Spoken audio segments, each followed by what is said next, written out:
Good evening and welcome, ladies and gentlemen, to the semifinals. My name is Isaac. I am here to bring you a Division E semifinal match between the Core Bouncers and the baddest. Oh, sorry, the Devil's Rejects. Not, I had it pulled up. I was looking up some stats and I had their game against the baddest dudes pulled up, but it is going to be the Devil's Rejects.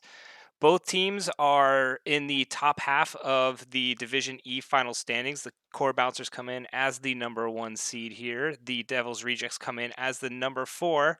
I actually got to watch the Devil's Rejects and cast the Devil's Rejects quarterfinal match against the baddest dudes where they came away with the victory, clean 2-0 victory there. The Core Bouncers, they were able to pick up a victory as well in their quarterfinal match against, who was it that they played against? Cannot remember off the top of my head. I think it was actually no, I don't remember, but they ended up coming away. They were playing the number 8 seed, ended up winning that one, and now we have a semifinal matchup. And these two teams, they have met before. They met in during the regular season, and the Devil's Rejects actually won that series 2-1. The Core Bouncers were playing with a sub during that time. They do have their full roster available tonight, so this may be a kind of a vendetta or rematch of sorts where the Core Bouncers are coming back with full strength. But let me get you guys over to the map so we can see what's going on. We're getting all the teams kind of set up here, but looking over at the map, so the Core Bouncers, since they came in as the number one seed, they were the ones who got to choose whether they wanted to get the first pick or pick the first map.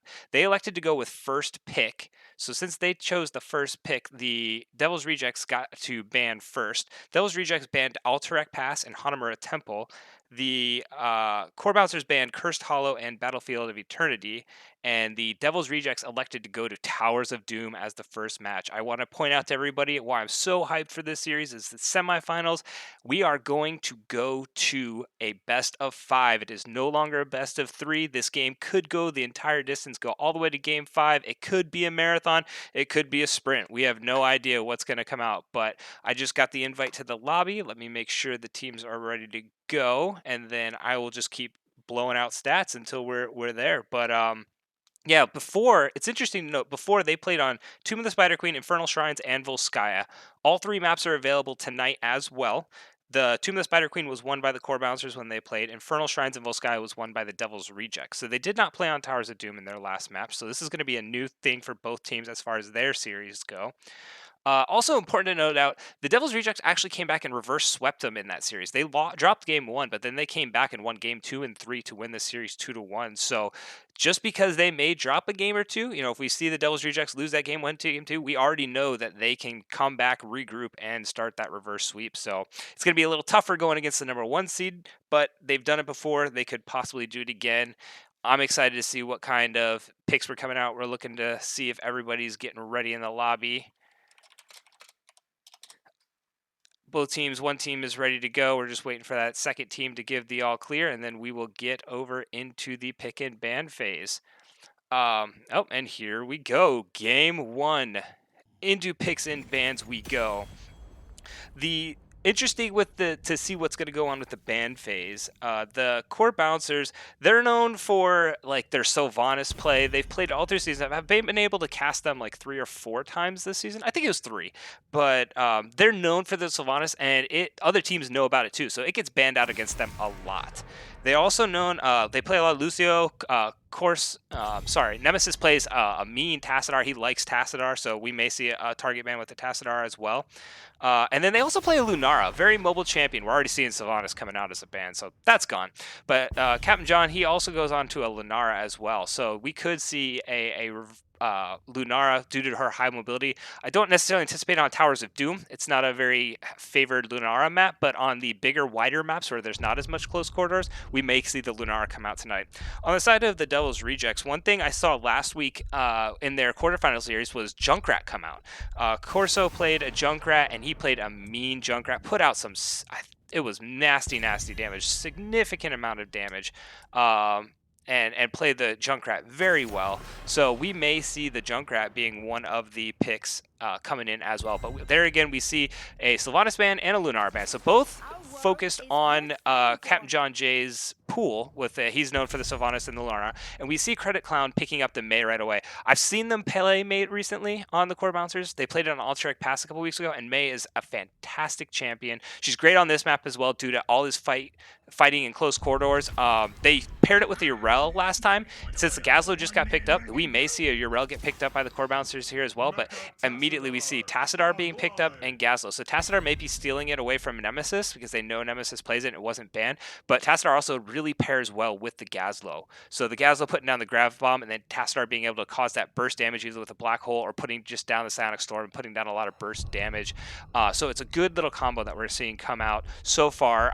I'm interested to see what tank they pick with that because I know Satan plays a Diablo, and Diablo would work really well with he's good on this map and he pairs well with the Gazlo. So we do see Captain John going with the Kale Toss.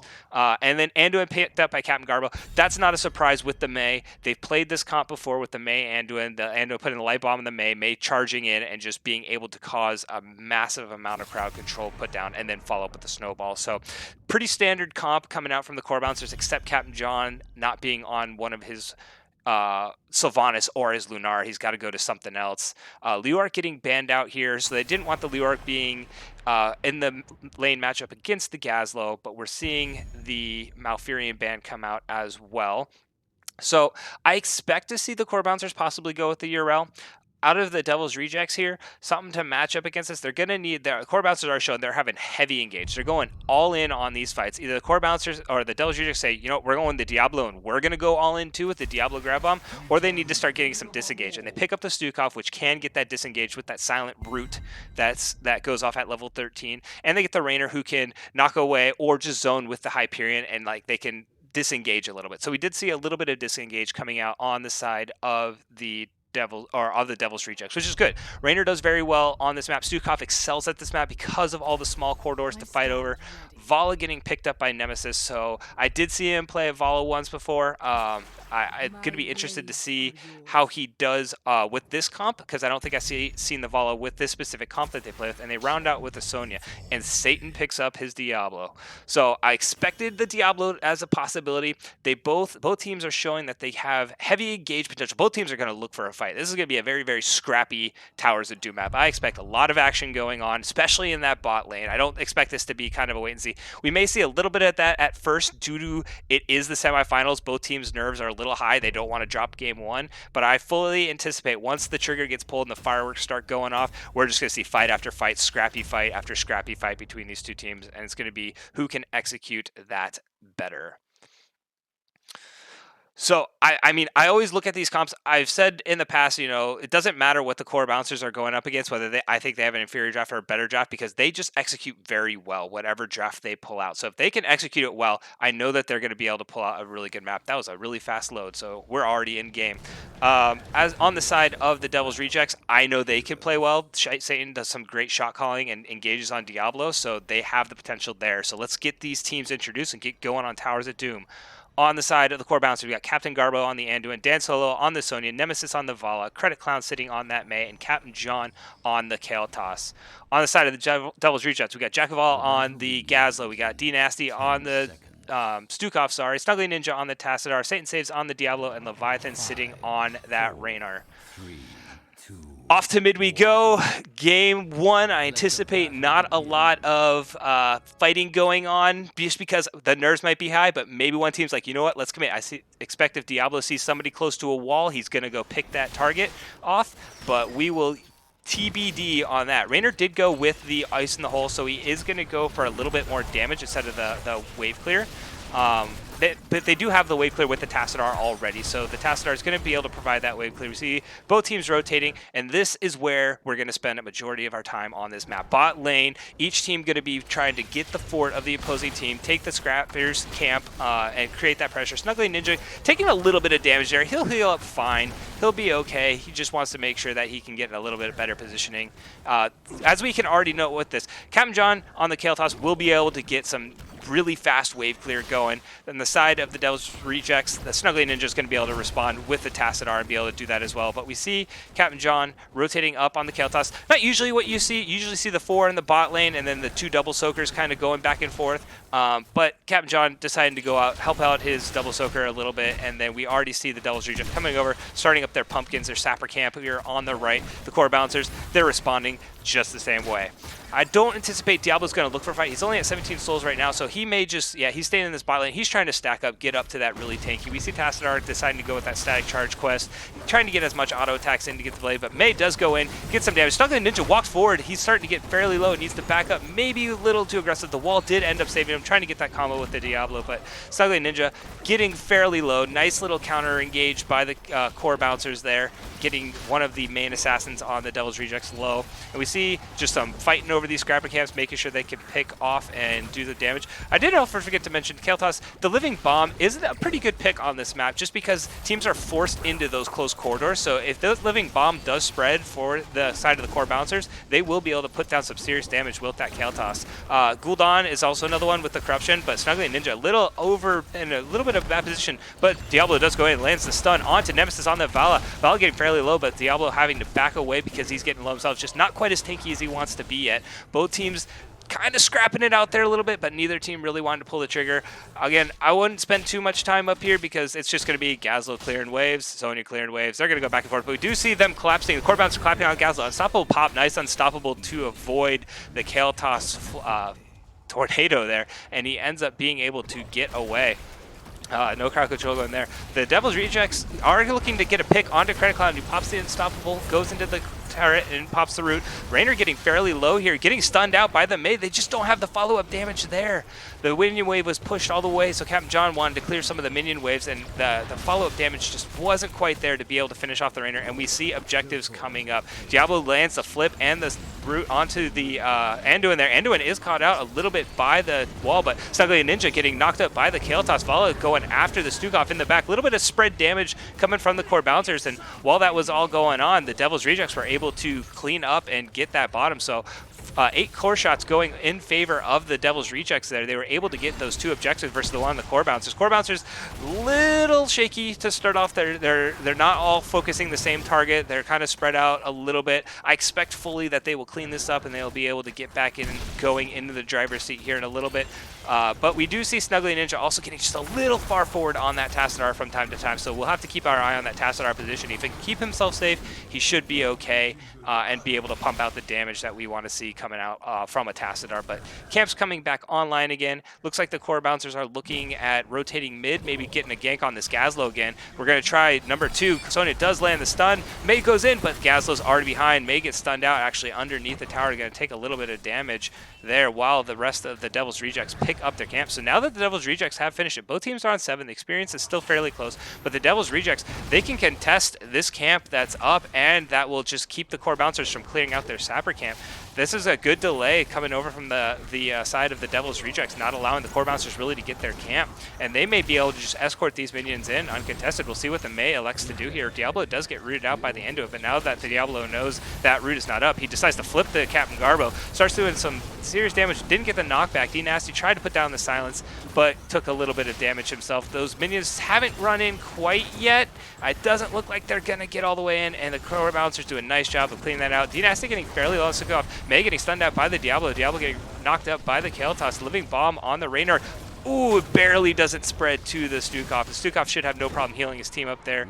And we already see Captain Garbo on the Anduin starting to charge up. This is just the only objective, so we might get a massive team fight. Diablo goes in, but he gets rooted out by the Anduin. Pops the Unstoppable. He's already fairly low. That is going to be a kill to the core bouncers. Nemesis low himself. Stukov not able to set up position. May is getting low on Credit Clown and has to back away.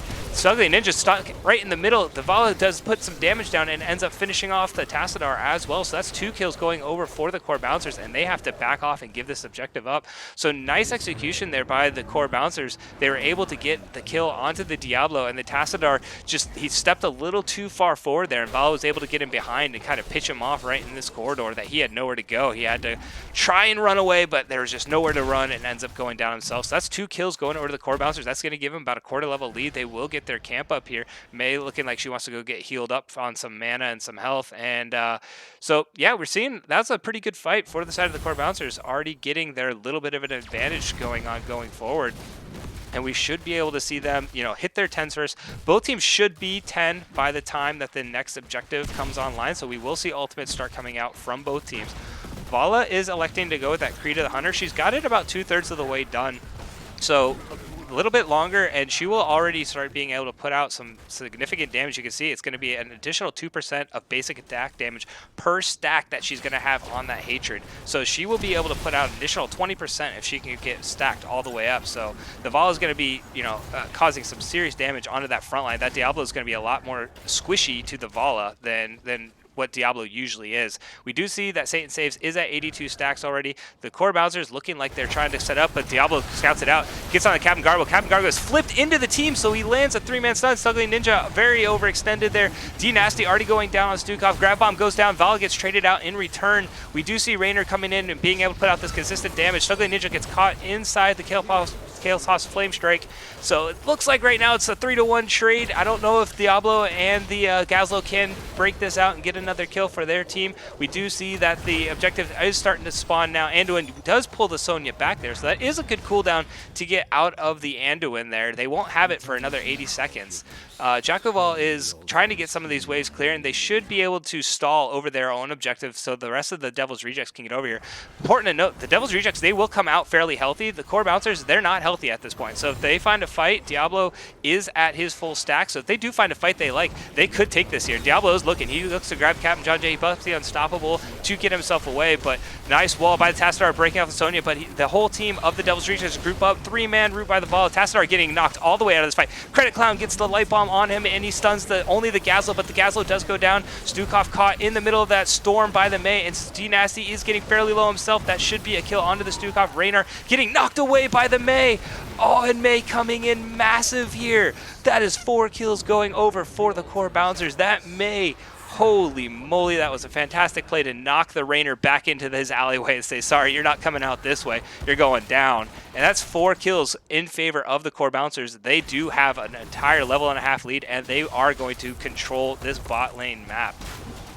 This is looking like the core bouncers, they looked a little shaky earlier on, but this is what I expect more out of them. Once they get, all the nerves out, they're calm, they execute very well. They did get this Diablo stacks all completely gone. Diablo did respawn immediately, but he is no souls anymore, so he is a very, very squishy Diablo right now, so he needs to be very, very careful. D Nasty does get rooted out, follow up by the Vala onto the Stukov, but there just isn't enough damage. Don't have the Chaos Toss there. Vala's more of that consistent damage that ramps up over time, so Stukov just kind of walks away and is like, thanks. I'll get myself out, And so right now, the Devil's Rejects, this map is famous for, this map is never over until it's over. You could get down to one core shot, literally one core shot. I just had it the other night in Storm League, and you can reverse this back and find a way to win it. But they have to figure out, first their objective is stop dying, stop getting these fights where they're coming out on the losing edge, 9-to-1 in kills. They need to find fights that are more favorable to them where they can get a pick onto the Kael'thas or onto the Vala. The Kael'thas has already finished off that mana addict, so he's going to have himself a nice shield to make himself a little more tanky with his Diablo engage. So the Vala or the Anduin may need to be the focus of some of these targets. Once they get that pick, then they need to burst it down and then follow up on that fight. We got to stop picking fights on this Mei, because this Mei is loving all the attention she's getting. And we do see that Snuggly Ninja is getting fairly low. He does knock him back. Ooh, the Gravity Collapse just misses from the Kael'thas, and so he doesn't knock the Tassadar up. And we should see Anduin already in this bot lane picking it up. Diablo doing the APOC does interrupt the Anduin, doesn't really land on anyone else. More of a delay there from the Diablo, but he does go in, lands a stun onto Nemesis, and Nemesis gets flipped back into the team, getting fairly low, but Snuggly Ninja, he's going to get Pyroblasted. He's going to go down. That's the damage coming out from the Kael'thas. Captain John, he's not done. He's looking for D Nasty. Doesn't quite get the Stukov, but the Gazlo getting one by the Sonya. Sonya just walks out of that ground bomb before it goes off, gets the kill there. Saint Saves looking for a pick. Credit Clown gets that onto the light bomb onto herself. Follow up from the Anduin with the root, and that's 3 more kills going over to the side of the core balancers. That is massive. Diablo does land the flip onto the Mei, stuns her into his own wall, but again, Mei loves attention, and she just walks away untouched and is pretty much able to heal herself up, probably healthier than what she was. So this tower does look like it is going to go down. I anticipate it to go down. Nemesis does get flipped by the Diablo. Tassadar is back, so he may be able to delay this, but nope, the tower does go down. The Devil's Rejects, they just have to back off here, and the core bouncers are able to get this bot tower, which is the main prize for the Towers of Doom map. Now they need to control this minion camp and that tower. I don't think they're going to be able to contest this because they had everybody back, try to get healthy again on the core bouncers. So this should go over to the Devil's Rejects here. But the Devil's Rejects, they need to get this tower back ASAP before the next objective would be ideal. Meanwhile, the core bouncers, they're trying to come in here and defend. The 1, 2, 3 pumpkins go in. It's already at a quarter health. Due to how unhealthy they got, they weren't able to defend. But they look like they're trying to defend now. The May's going in, but she doesn't have the Anduin with her, so she can't get the light bomb engage that she's looking for. So the Devil's Rejects immediately able to turn it back around. Nemesis getting caught out here by the Tassadar. The damage going down. Anduin pulls, but the bomb from the...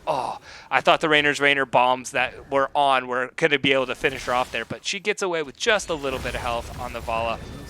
Does tap up at the fountain and is going to get pretty healthy again before a next fight needs to come out. But we're already seeing 3 objectives come onto the map. The main fight's going to be over this bottom one. I fully expect Sonya and Gazlo just to trade top, but Diablo, again, looking at the Mei, wanting to pick the fight on the Mei, and the Mei's not the one you want to get. The entire back line of the Devil's Rejects is getting bursted out. Nemesis getting fairly low, but Tassadar's just not able to finish her off. Rainer's going down. Grab Bomb lands onto the one target there that should go down.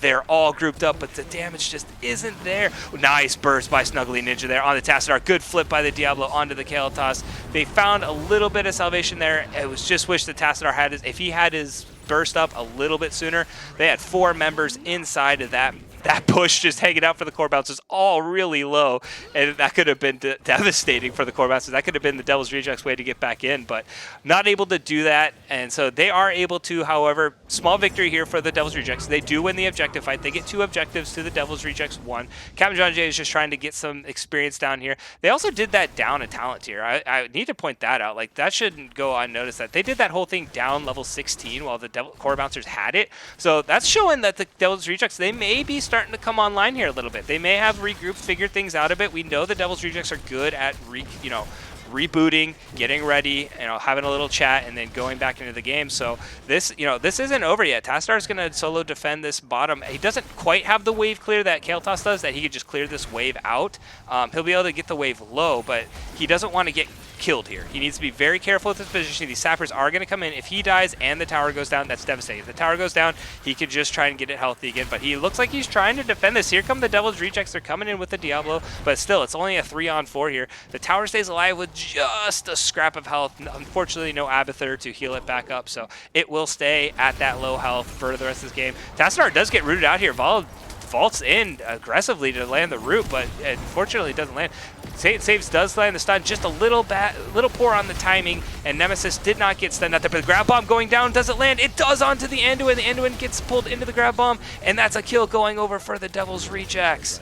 That's the pick that they need. Nice rotation down by the Gazlo, able to pick the Anduin. I thought he was going to get the Kael'thas and the Anduin, ended up only getting the Anduin there, but a great kill. That's a 50-second death timer coming down, and the objective is coming online in 16 seconds. So they're looking like they're picking these fights at just the right time, getting the kills right before the objectives come online so that they secure themselves another objective. Gazlo goes and picks up the Scrapper camp, and now, they're in a 5v4 situation there. Let's look, Gazlo went back to mid lane. If he comes down to this bottom, they have a 5v4. They could take a fight without the heal. Nemesis is so low. Tassadar scouted it out. It's a nice burst heal by the Stukov to keep the Tassadar alive, but Gazlo isn't here. He's still farming. Nemesis has to go back, so it is a 4v3 in this situation. Rainer did channel it out instead of electing to fight. So they kind of split what they were doing there a little bit. If Snuggly Ninja was able to land the kill onto the Vala there, that could have been great. If the Gazlo had rotated down, they could have had a big fight there, but the Gazlo elected to go get some experience. Nice root coming out onto the Kael'thas from the Stukov. That Stukov doing work with that root and on the silence, and now that is going to be another staggered kill for the side of the Devil's Rejects. They're showing a little bit of life here in this comeback.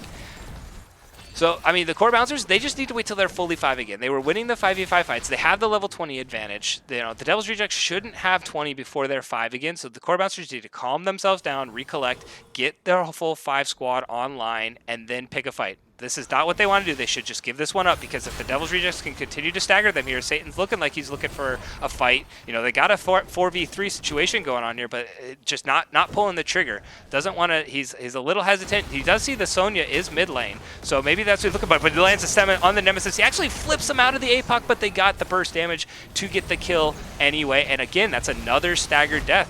He does land a stun onto the Mei. Mei's using the light bomb, but the wall, the good disengage with the snowball, because that could have been disastrous with the Tassadar wall. But again, it's another staggered death for the core bouncers. They're picking these 3v4, 4v5 fights when they shouldn't be picking them, and they're letting the Devil's Rejects slowly get back in this experience. They're not letting themselves collect back up.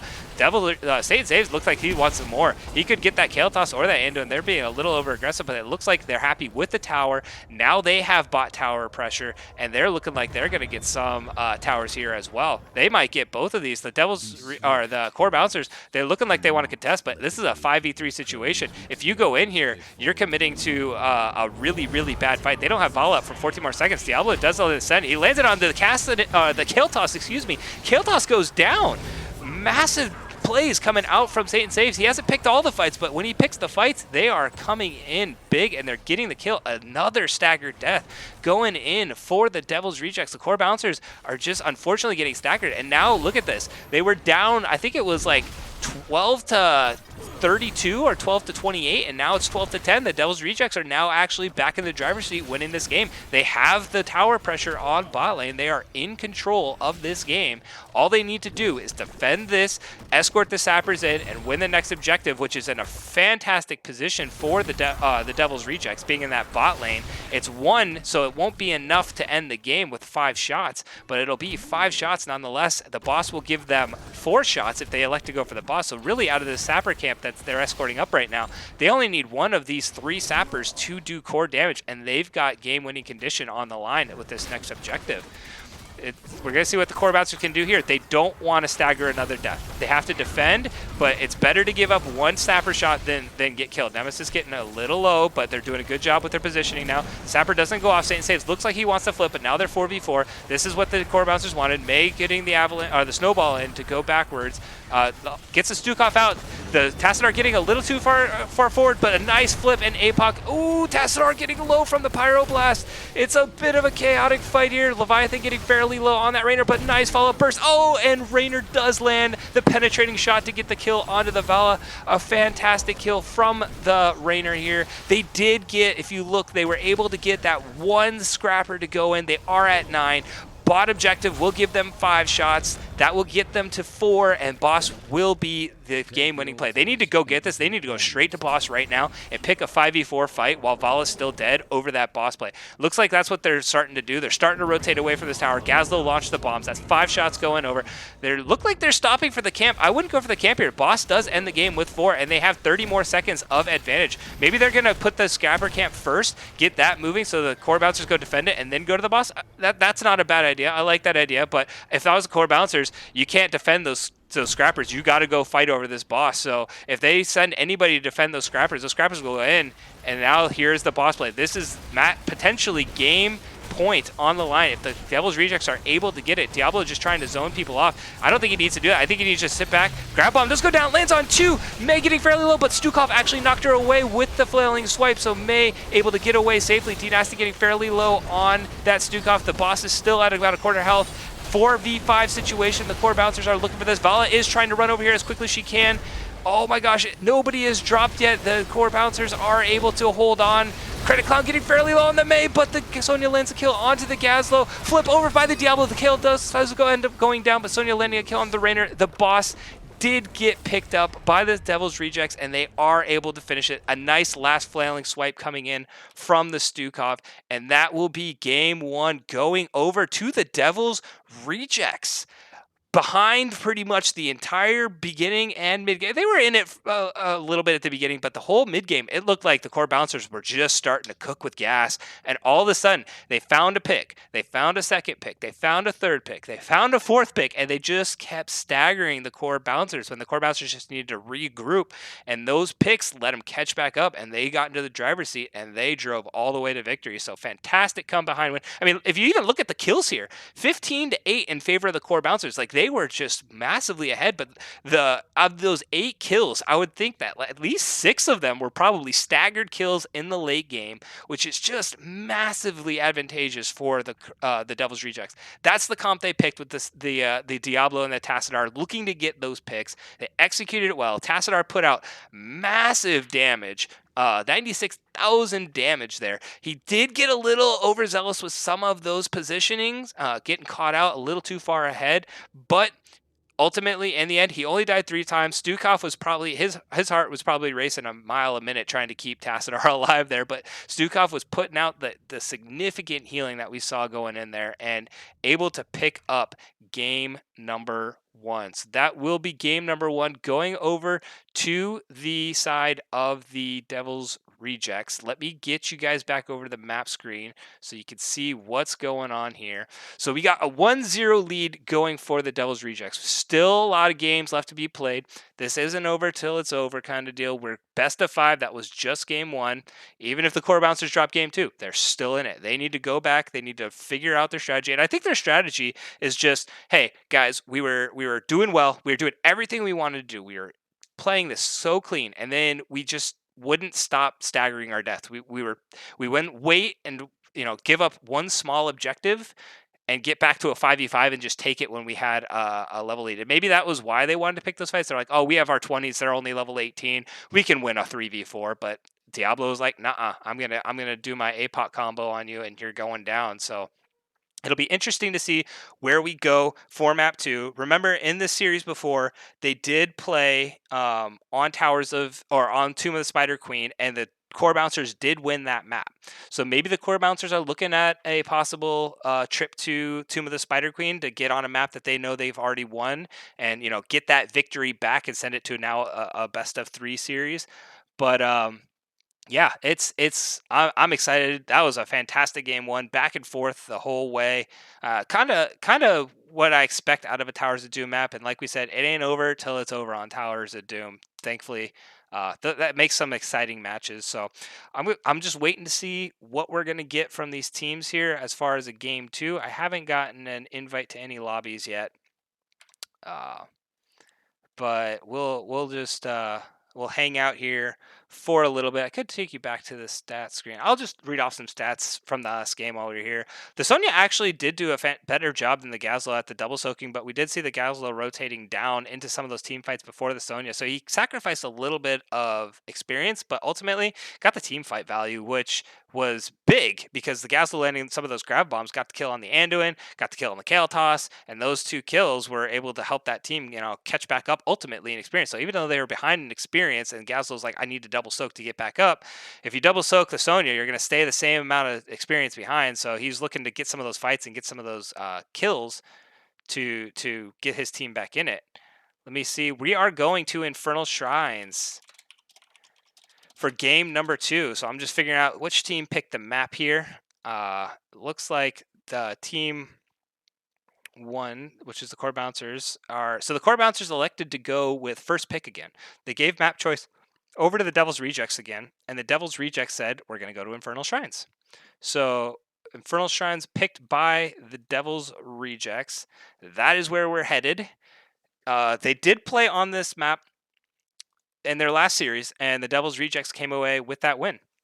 So the Devil's Rejects go on a map that they know they've already won against the core bouncers, looking like they're wanting to get a second victory, or at least comfortable on a map that they can, they can win again. So we'll see how they adjust their pick and ban strategies. I don't think the Devil's Rejects are going to change it at all.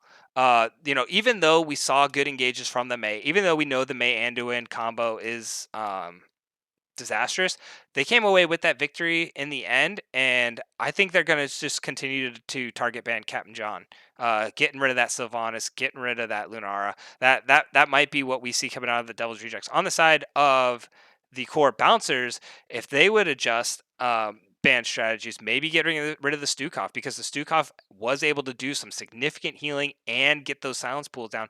And this map is another map that favors Stukov. So this could be another.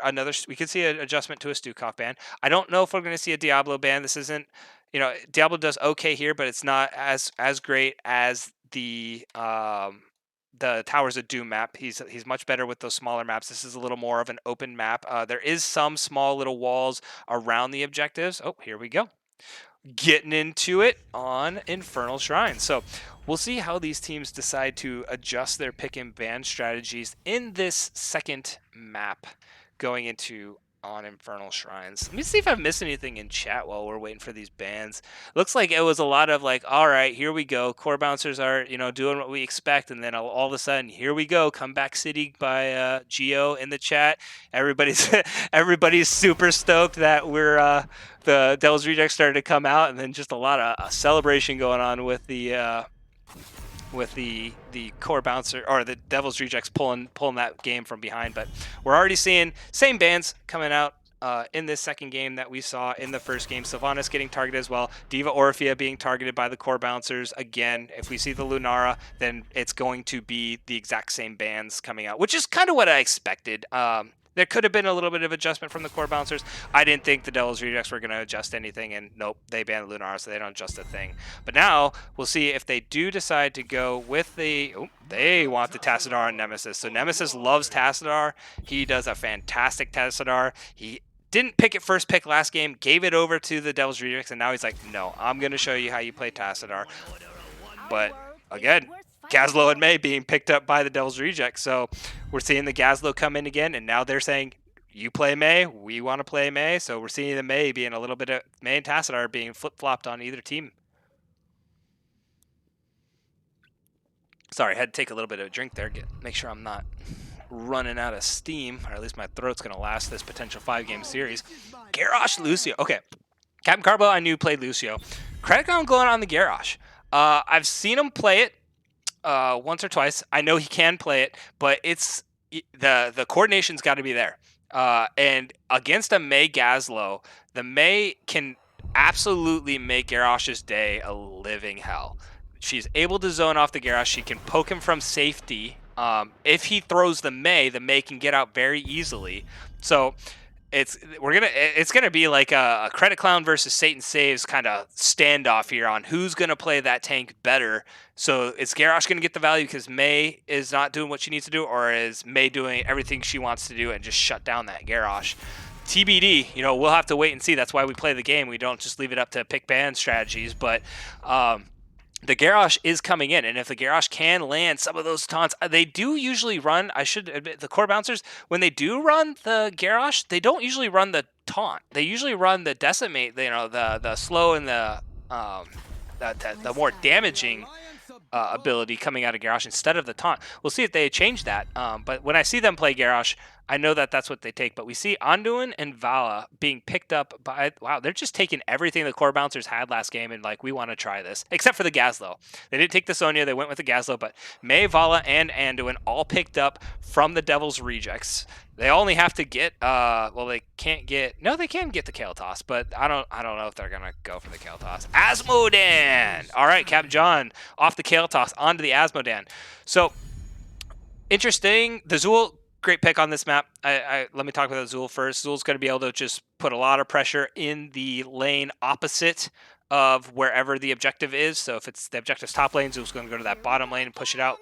But the Asmodan, he's going to have to stack up over the course of this game. If he gets stacked up, they've got fantastic siege potential, and then the Garrosh doesn't have to go in. The Garrosh is like, I've got all these siege people on my team with Tassadar, Asmodan, and Zul. You got to come to me, and I'm now the front line. So this is if they get late enough, it'll be Credit Clown just, being that menace. We do see Chromie picked up by to round out that composition.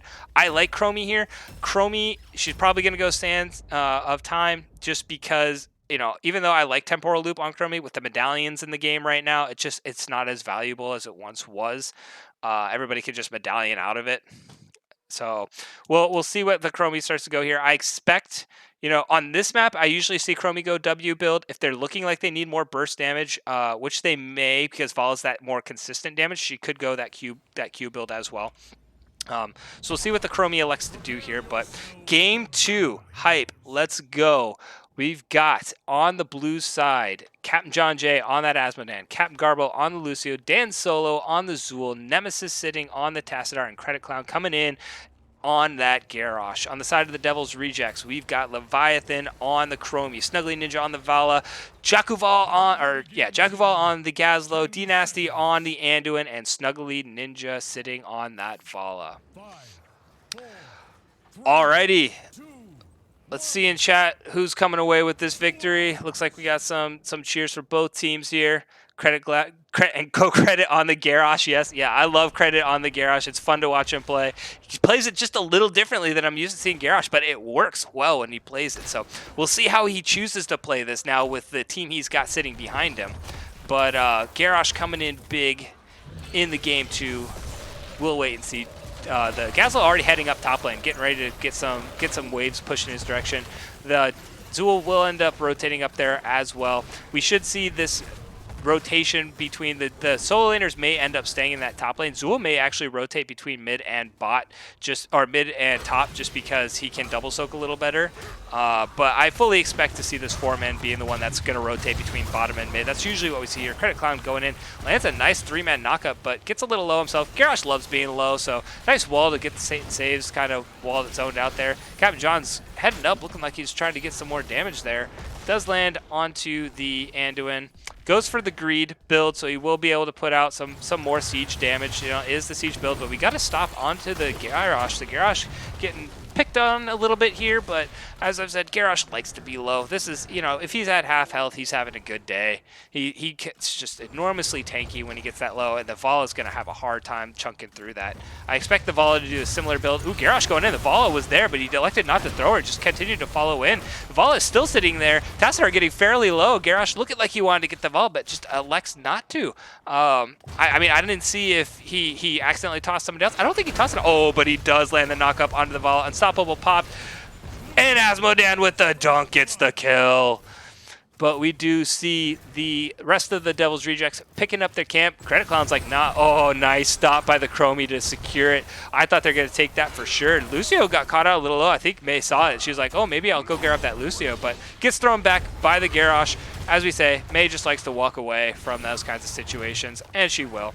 But we do see the Chromie does go with that W build instead of the Q build. So Chromie going, it can still do burst damage. It's just a little less burst damage than the Q build does. The Q build can put out more single target burst, but the W build puts out more team, you know, AoE type damage. So the Chromie electing to go for that W build instead. But the Devil's Rejects, they're just giving up this bot camp. They're electing to go get the top camp, which, I mean, they do want to get the top camp. If they're going to do it, I would have gotten it a little earlier, because it's going to be pushing, and it's going to be up, since the objective is in that top lane, it's going to be pushing at the same time as the fight's going to be there. And now we've got the the core bouncers getting a free bottom camp for that. They don't get their top siege camp, but they're going to be able to clear out the side of the Devil's Rejects. They're still maintaining their experience lead, and they'll be able to just clear this minion wave up as it comes in, no problem. Zool's not going to have any issue getting rid of all those minions. But this is going to continue to cause problems while we see this fight breaking out. So bot lane is under siege, and the Devil's Rejects, since they didn't fight over that bot objective, they are going to be under siege this entire time. So they need to get a fight going, or they need to go have Gazlo go deal with that. It looks like Gazlo is going to go just deal with that. So the Devil's Rejects, they are probably just going to give up this first objective straight away. It's a 5v4 situation. They don't want to go in and pick too big of a fight. They'd rather just push their minion wave in advantage, have Gazlo double soak, and, you know, the first objective, thankfully, on Infernal Shrines, it's not that big as long as you don't die. You can pop it over your wall, clear it out really quickly.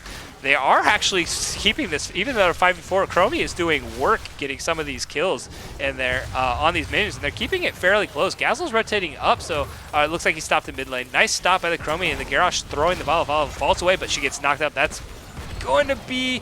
Nah, Anduin coming in with the big heals there. Make sure that Vala stays healthy enough. Gazlo now does decide to come in here, so they do the 5v5, but it's a little too late. The objective's pretty much already gone over. Now they need to either get some kills or just get the heck out of dodge, because they don't want this objective jumping on them while they're sitting out right in front of the core bouncers. They do get away. Anduin, unfortunately, wasn't their bait, just decides to stop out. So the boss isn't going to be taking any turret damage or tower damage. So the boss is probably going to get a second jump in here. So they got to be aware that the boss is more than likely going to get a second jump and play around it. Snuggly Ninja gets knocked up by the Garrosh. Garrosh gets the throw into the Vala. Vala vaults away. D-Nasty getting very low on that Anduin. The But oh my gosh, how did he survive? Captain John's like, no way. And now he's probably going to trade his life for the life of the Anduin. He's probably just sitting there in disbelief, like, how did he live? I'm pretty sure we were in single-digit numbers on Anduin's health there, but regardless, Anduin gets away. Asmodan was chasing to get that kill, and Asmodan ends up trading his life away. But we do see Dan Solo getting some siege onto the spot lane. That's going to be some serious damage. And now the core bouncers, they're going to go get their top, which is pretty much what I expected when they decided to go for that bot. They'll go get their top and let it push while the side of the Devil's Rejects have to go respond to this bot pressure. Devil's Rejects, they're picking up their own camp, though. So if they can get their camp, they might be in a good position to fight over this bot one that's coming up in 14 seconds, as long as Gazlo is able to get top lane and stop that push coming in from the Zool. They do pick it up. Garrosh does get rooted out there, pops his own unstoppable, but he's getting awfully low. Gazlo's looking like he's trying to get that, but Garrosh is just going to walk away doing Garrosh things. Asmodan's trying to get stacked up. He's at 68 right now. Little behind where he wants to be, but you know, he's got some minions that he can catch up on. He's looking for these team fights. Dan Solo looking like he's trying to get the pick onto the Gazlo here. Get the Gazlo down to about a quarter HP, but he's also keeping his siege minions fairly healthy. The side of Devil's Rejects, they haven't finished this spot off yet. Captain Garbo goes in, the stun onto the Garrosh. Garrosh is still just loves to be at low health and not going to go down, but that is the camp going over to the Devil's Rejects. So we are seeing the Devil's Rejects getting a nice trade here, coming in from behind. They take 2 camps into their favor, and more importantly, they will have this camp coming back up in 23 seconds, which could put them in an advantageous position over this next middle objective. Ultimate's coming online for the core bouncers. We got Sound Barrier coming in as expected from the Lucio. We got the Siege coming in, the army from the Asmodan. So again, they're going for that poke siege damage skeletal mages, which you expect to see when you're trying to siege down an objective from Azul. So they've got and black hole. So they're going massive siege. Decimate did come out by Garrosh again. So again, Garrosh, it's Credit Clown's favorite talent on Garrosh. He always goes the decimate, and it works. Like, they have a comp around them that they always seem to make that decimate work. And now it'll be even better because he will be able to provide zoning potential if the team is getting in close to the siege that the core bouncers have developed here. So the core bouncers are going all siege. That's their game plan. They're just waiting for this Asmodan to get stacked up enough, and they're just going to try and siege one tower at a time. I don't expect them to be as good fighting over these objective points if the Devil's Rejects can get set up, just because they elected to go for that full siege, whereas the Devil's Rejects, they're pretty much going slowing sands. Yeah. Ice Wall on the Mei instead of the Snowball. Okay, so she's looking like she wants to set up, you know, a fight and put that fight right where she wants it, keep everybody rooted. So, but the Devil's Rejects, they do pick up that siege camp. That siege camp is going to start putting pressure top, and I expect the Devil's Rejects to have a much better time on this objective than they did in the first one. Possibly even win this objective, depending on how they can execute this. Garrosh getting crowd controlled by the Anduin on the Vala. The Anduin getting thrown in. He pops the light bomb onto himself, lands it onto Credit Clown, but oh, 3-man grab bomb by the Gazlo, coming in with huge damage. D-Nasty getting low in the back, but is able to get away. Gazlo getting cut off from the rest of his team. Has the shield. I don't even know how much health Gazlo has there. Oh, he does get picked off there. Gazlo goes down, Vala goes down. Garrosh is traded out, but that is 3 kills going over for the core bouncers. I thought Gazlo was going to walk away with probably literally 1 hit point. But again, that's a team fight won by the core bouncers that, you know, looked like it was potentially fair. If the Anduin didn't get flipped in, it might have been a better fight, just because he had to put the light bomb on himself instead of putting it on the Mei. So they didn't get as big a light bomb target as they were looking, but this looks like objective number 2 going to go over to the core bouncers. The Devil's Reject shouldn't get up in time, and that's going to be the siege that the core bouncers want. They've got the big minion in the front. They've got the Asmodan ready and waiting with the ultimate. Well, it's 40-second cooldown right now, so he may not have it by the time this next objective's off, but they've got the Zool, they've got the Tassadar, they've got all this poke and this siege damage, and now in comes the Immortal. And it is a frozen one, which is great for the core bouncers because it's going to turn off this tower. So they just have this, they have this 5v4 situation. They just need to wait for this Immortal to turn off the tower, and then they just push right past it. This should be a free tower without much damage coming down. They're sitting back a little bit. The tower is now going to get turned off. Oh, nope. The Immortal's still waiting to put down his... There he goes. Now he's putting down his snowfields. That is going to turn off the tower. and that is the engage coming in from the Core Bouncers. Grab Bomb does go down, but Gazlo gets jumped on by the Immortal, thrown back in by the Garrosh. That is going to be one dead Gazlo. Ice Wall goes off, but it doesn't land on anyone, and this Immortal's still at half health. He's going to jump again. He's going to bounce right over this wall, and the wall's already down, so the Devil's Rejects, they got to be careful here. Chromie ends up popping the Unstoppable. They should be able to clear off this Immortal, so it's going to be just a tower and the front wall of the keep, but that's some pretty good siege damage coming in from the side of the Core Bouncers, and they look like they are, again, in the driver's seat, ready to rock and roll and put the hurt down. Oh, Tassadar walling off his own Garrosh, and Garrosh is just trying to get this Vala down. Vala getting low, but he will survive, no problem. Light Bomb coming out onto the Mei, lands onto the Garrosh. Snuggly Ninja getting really low. The Tassadar poke coming in big, but he is not going to go down, and Nemesis is just getting frustrated by how many people are getting away at such low health. It seems like he's got the damage, and he's putting it down, but everybody, when his bursts go down, everybody's getting away with like 50 or less HP. It's incredible. So, well, what we're going to see now is, since the Core Bouncers have the advantage mid lane, they're probably going to start having all three camps go into their favor. So the Gazlo's going to need to find a way to create some pressure and then rotate down into a 5v4 situation in favor of the Devil's Rejects so that they can get an advantageous fight and get control of this map again. Because if they try to do this, you know, split push, double soak kind of thing, it's not going to get them back. They need to find the Gazlo getting into a fight, landing that grab bomb onto multiple targets so they can have the follow-up damage, the CC from the Mei and the Light Bomb to just be able to finish off kills, because we see the siege coming out from the side of the Devil's Rejects, or the Core Bouncers, excuse me, is just massive. You know, Credit Clown, it's a little far forward, but again, it's Garrosh. He's like, I like being here. He got walled off by the Mei, so that's a great ice wall by the Mei to keep the Garrosh over there, and that's going to be actually a kill going over to the Devil's Rejects. So they're able to trade, you know, they trade their tower away, but they are able to get one kill. But Dan Solo on the Zool, having the time of his life, doing his own split pushing thing, getting the siege that he needs, and this should be, Gazlo may clear this out.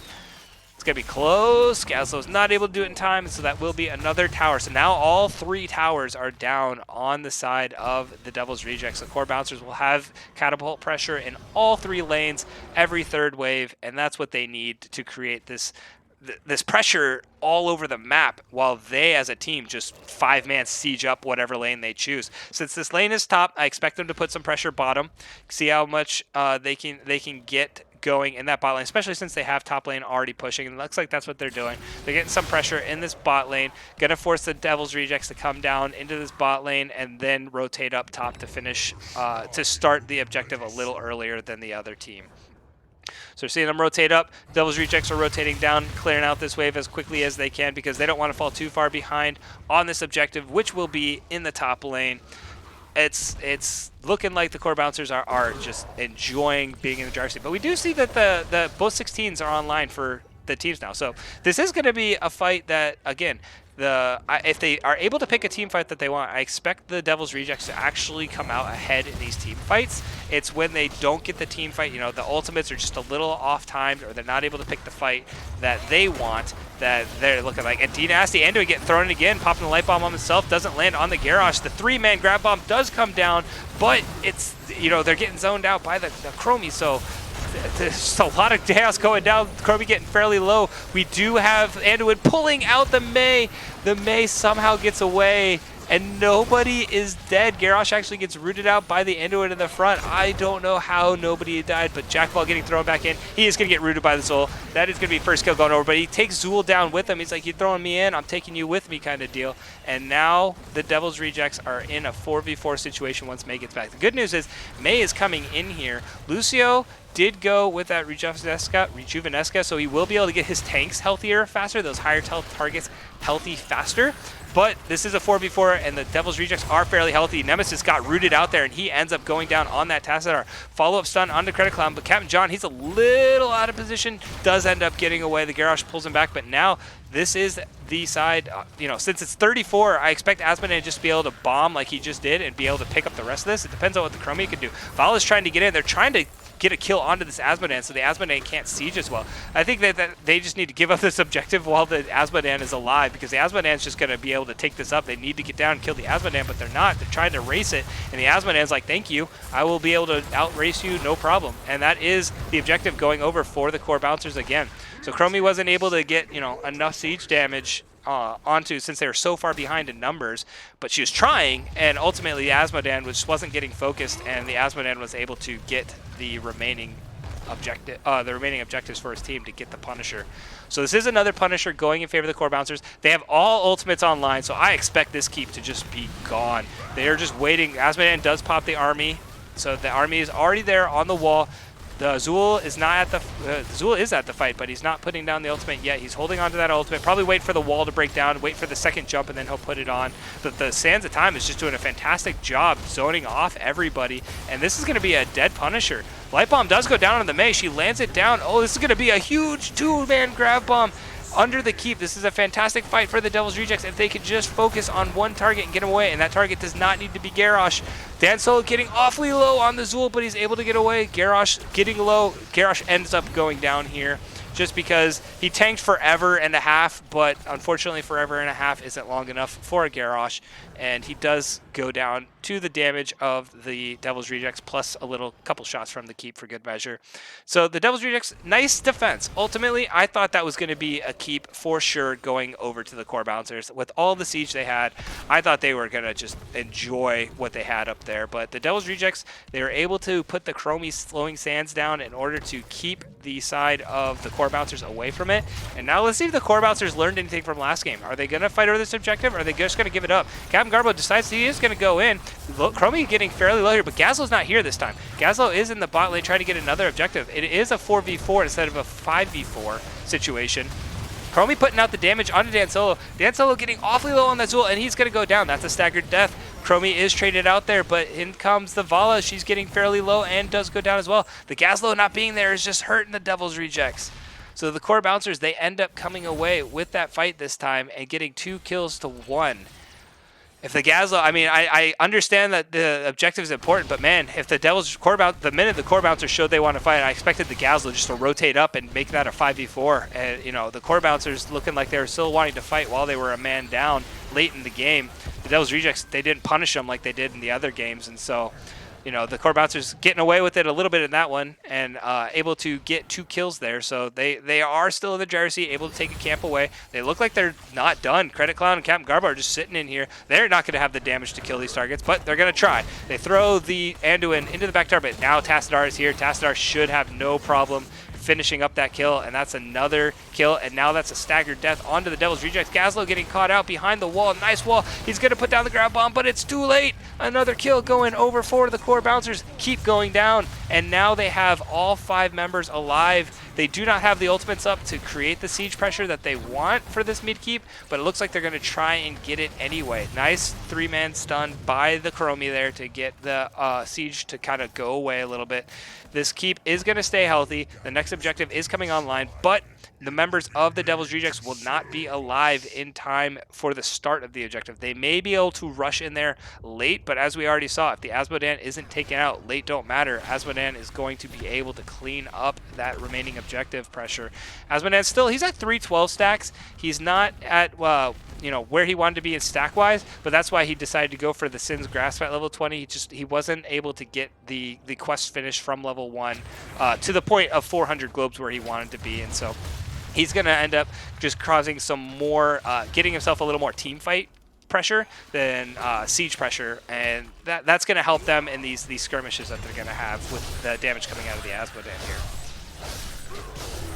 We do see the Devil's Rejects, they're electing to go get this camp. Try to get some more map pressure going, but already 25 picked up, and Asmodan wasn't even there for the 25. May's going in. She's trying to get a fight going. Light bomb onto the Mei. Grab bomb going down. Huge combo coming out from the Devil's Rejects. Didn't quite finish off the Nemesis. Vala did get killed by the Asmodan one-on-one over there, and now Anduin is just running for his life. The Zul ultimate getting massive value. Satan Saves trying to go finish off the Tassadar that should have died in the middle of that grab bomb combo. ultimately, if that Tassadar had died, that was a completely different team fight there. But he didn't die. The grab bomb was massive, but the Devil's Rejects were able to just survive. May does go down. I was just making sure that they were able to clear here. May does end up going down as well. She was, Ramboing it to chase that Tassadar, so ultimately being behind enemy lines, I assume she was just going to trade her life eventually. But this should be game number 2 going over to the Devil's Rejects here. They've got a fully health immortal. They've got the siege from the entire team. So the core balancer is showing that they regrouped, figured out what they wanted to do for game 2, came out with a little bit different strategy here with the team comp. But again, I'm just seeing nothing but wins coming out of this Credit Clown Garrosh. He just, it's not the most ideal build that I've ever seen, but it works, and it gets them a win in the semifinals, and that is going to even up the series to 1 apiece.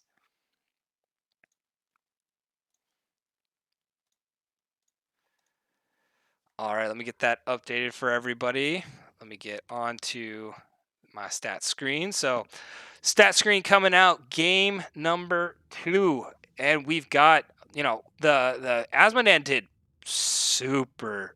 Look at that damage. 160 siege, 85 hero damage. He almost got as much experience as the offlaner Zul. The Asmodan came in big. He fell behind in those stacks early, so ultimately he wasn't able to catch back up, but that didn't matter in the end. He just changed his build up a little bit, decided to go for a more team fight heavy build, and we can see the damage is coming out. The Devil's Rejects, they weren't out of it. They continued to find fight after fight that they almost pulled off a win. They even won that top fight over top objective, the objective before, but they just weren't able to finish off. Chromie elected to try and race the Asmodan. They weren't able to finish off, so it just wasn't clean enough that they couldn't take advantage of the advantageous situations they put themselves in. The grab bomb at that last fight getting, the Tassadar and Garrosh. Garrosh got just insta deleted. The Tassadar getting away with just a sliver of health, and that was enough that they could, the May chase. The Vala got soloed by the Asmodan. I didn't see what happened there, but Asmodan put down massive damage onto that Vala. And the Devil's Rejects ultimately weren't able to climb their way back into this game. They definitely showed fight. They showed that they're in this to win this, but now splitting it off 1 apiece, we're going to a best of 3. It's basically games reset. We're going to a best of 3 situation. Next person to win 2 is ultimately going to pull this game away. So let's get you all back over to that map screen. So we see the Devil's Rejects. They picked Towers of Doom. They won Towers of Doom. Devil's Reject picks the Infernal Shrines. Core Balancers won that one. Now the choice of first pick or map pick goes to the Devil's Rejects this time. So they could choose if they want to get that first pick priority or if they want to pick the map for a 3rd time. The interesting thing, Infernal Shrines, they played this map on the series before, and the Devil's Rejects won that the last time. The Core Bouncers now won it this time.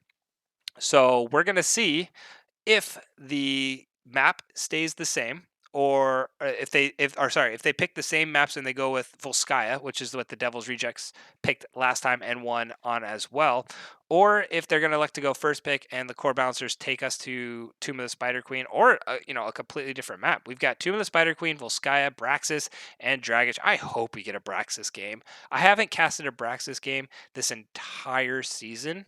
I really want to cast a Braxis game.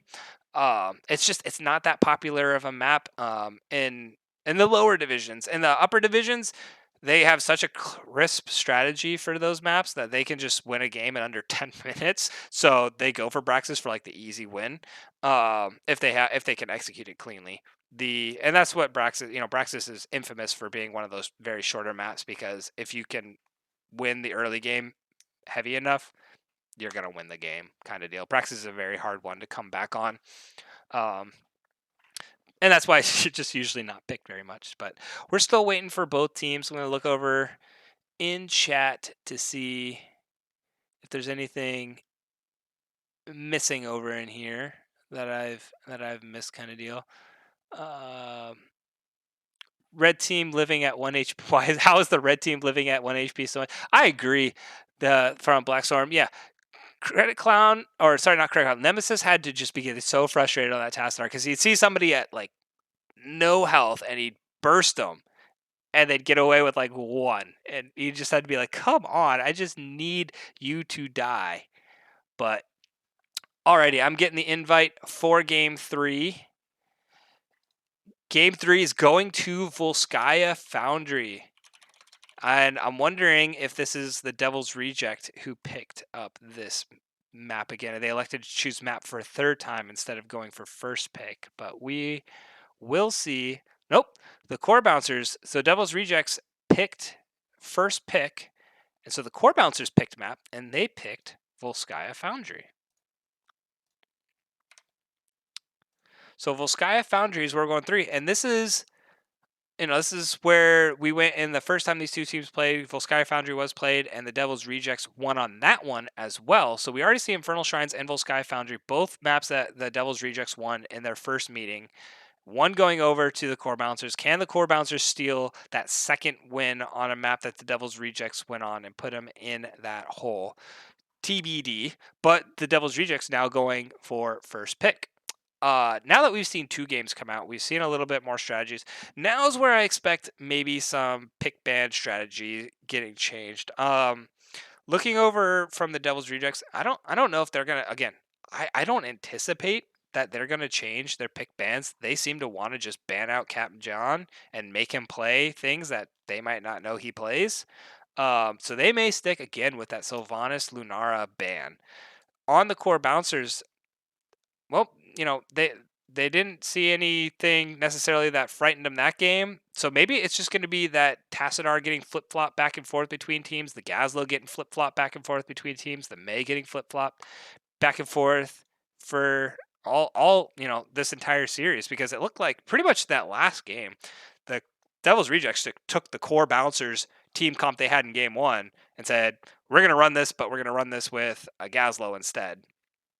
And it didn't work. So that composition, that May, Anduin, and Vala composition is now 0-2 in this series. So maybe it won't get picked up at all, or maybe it'll just get picked up and finally win one. But that composition 0-2 in this series.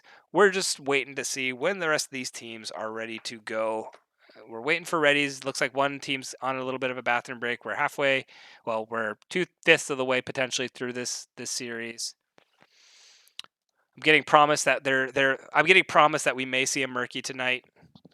I would love to see a Murky. I don't anticipate it actually coming out, being semifinals and all, but there's a lot of Murky talk going on right now in the lobby, so maybe we will get a Murky. I would love it. I'd also love to see a Sergeant Hammer come out. I haven't seen a Sergeant Hammer in a long time, so it's usually only teams that have practiced with it significantly that pull it out, but we'll see if we are able to get a Murky or a Sergeant Hammer. But all right, series even at 1-1. Credit Clown is in my chat saying just want to give them some hope first game. We got the Core Bouncers in my chat while they're playing a game. Oh my. Well, it's all right. Don't worry about it. They can't get anything. The stream is delayed 30 seconds, so they're going to be 30 seconds behind if they actually want to follow what I'm saying and doing, which wouldn't really help them in the long run anyway. But there's a 30-second delay on this stream, so they're not going to get any information from it. But we do see the Lunara coming out. I'm going to take another quick drink, so again, I don't ruin my voice coming out of this series, so give me 1 sec.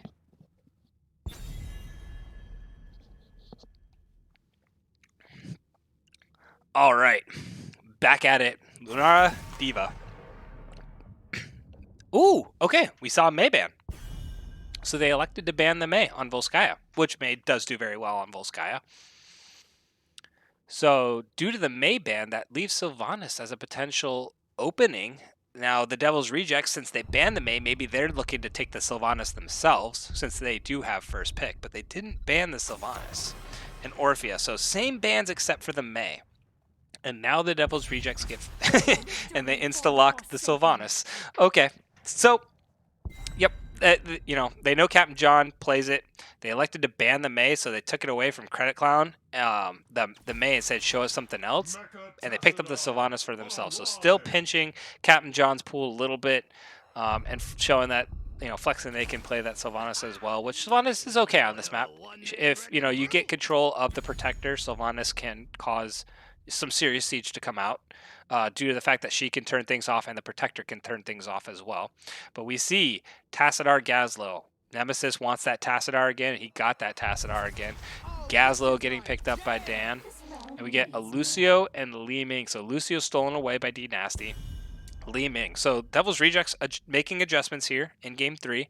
Going with the Li Ming. Now they need somebody who locks down a target for that Li Ming. A Garrosh with a taunt, an ETC, and a Nubarak. Well, yeah, maybe not ETC due to the 2 interrupts already showing on the side of the or the core bouncers, but Garrosh, Nubarak, somebody who can lock down a target for an extended period of time so that Li Ming can follow up with that burst.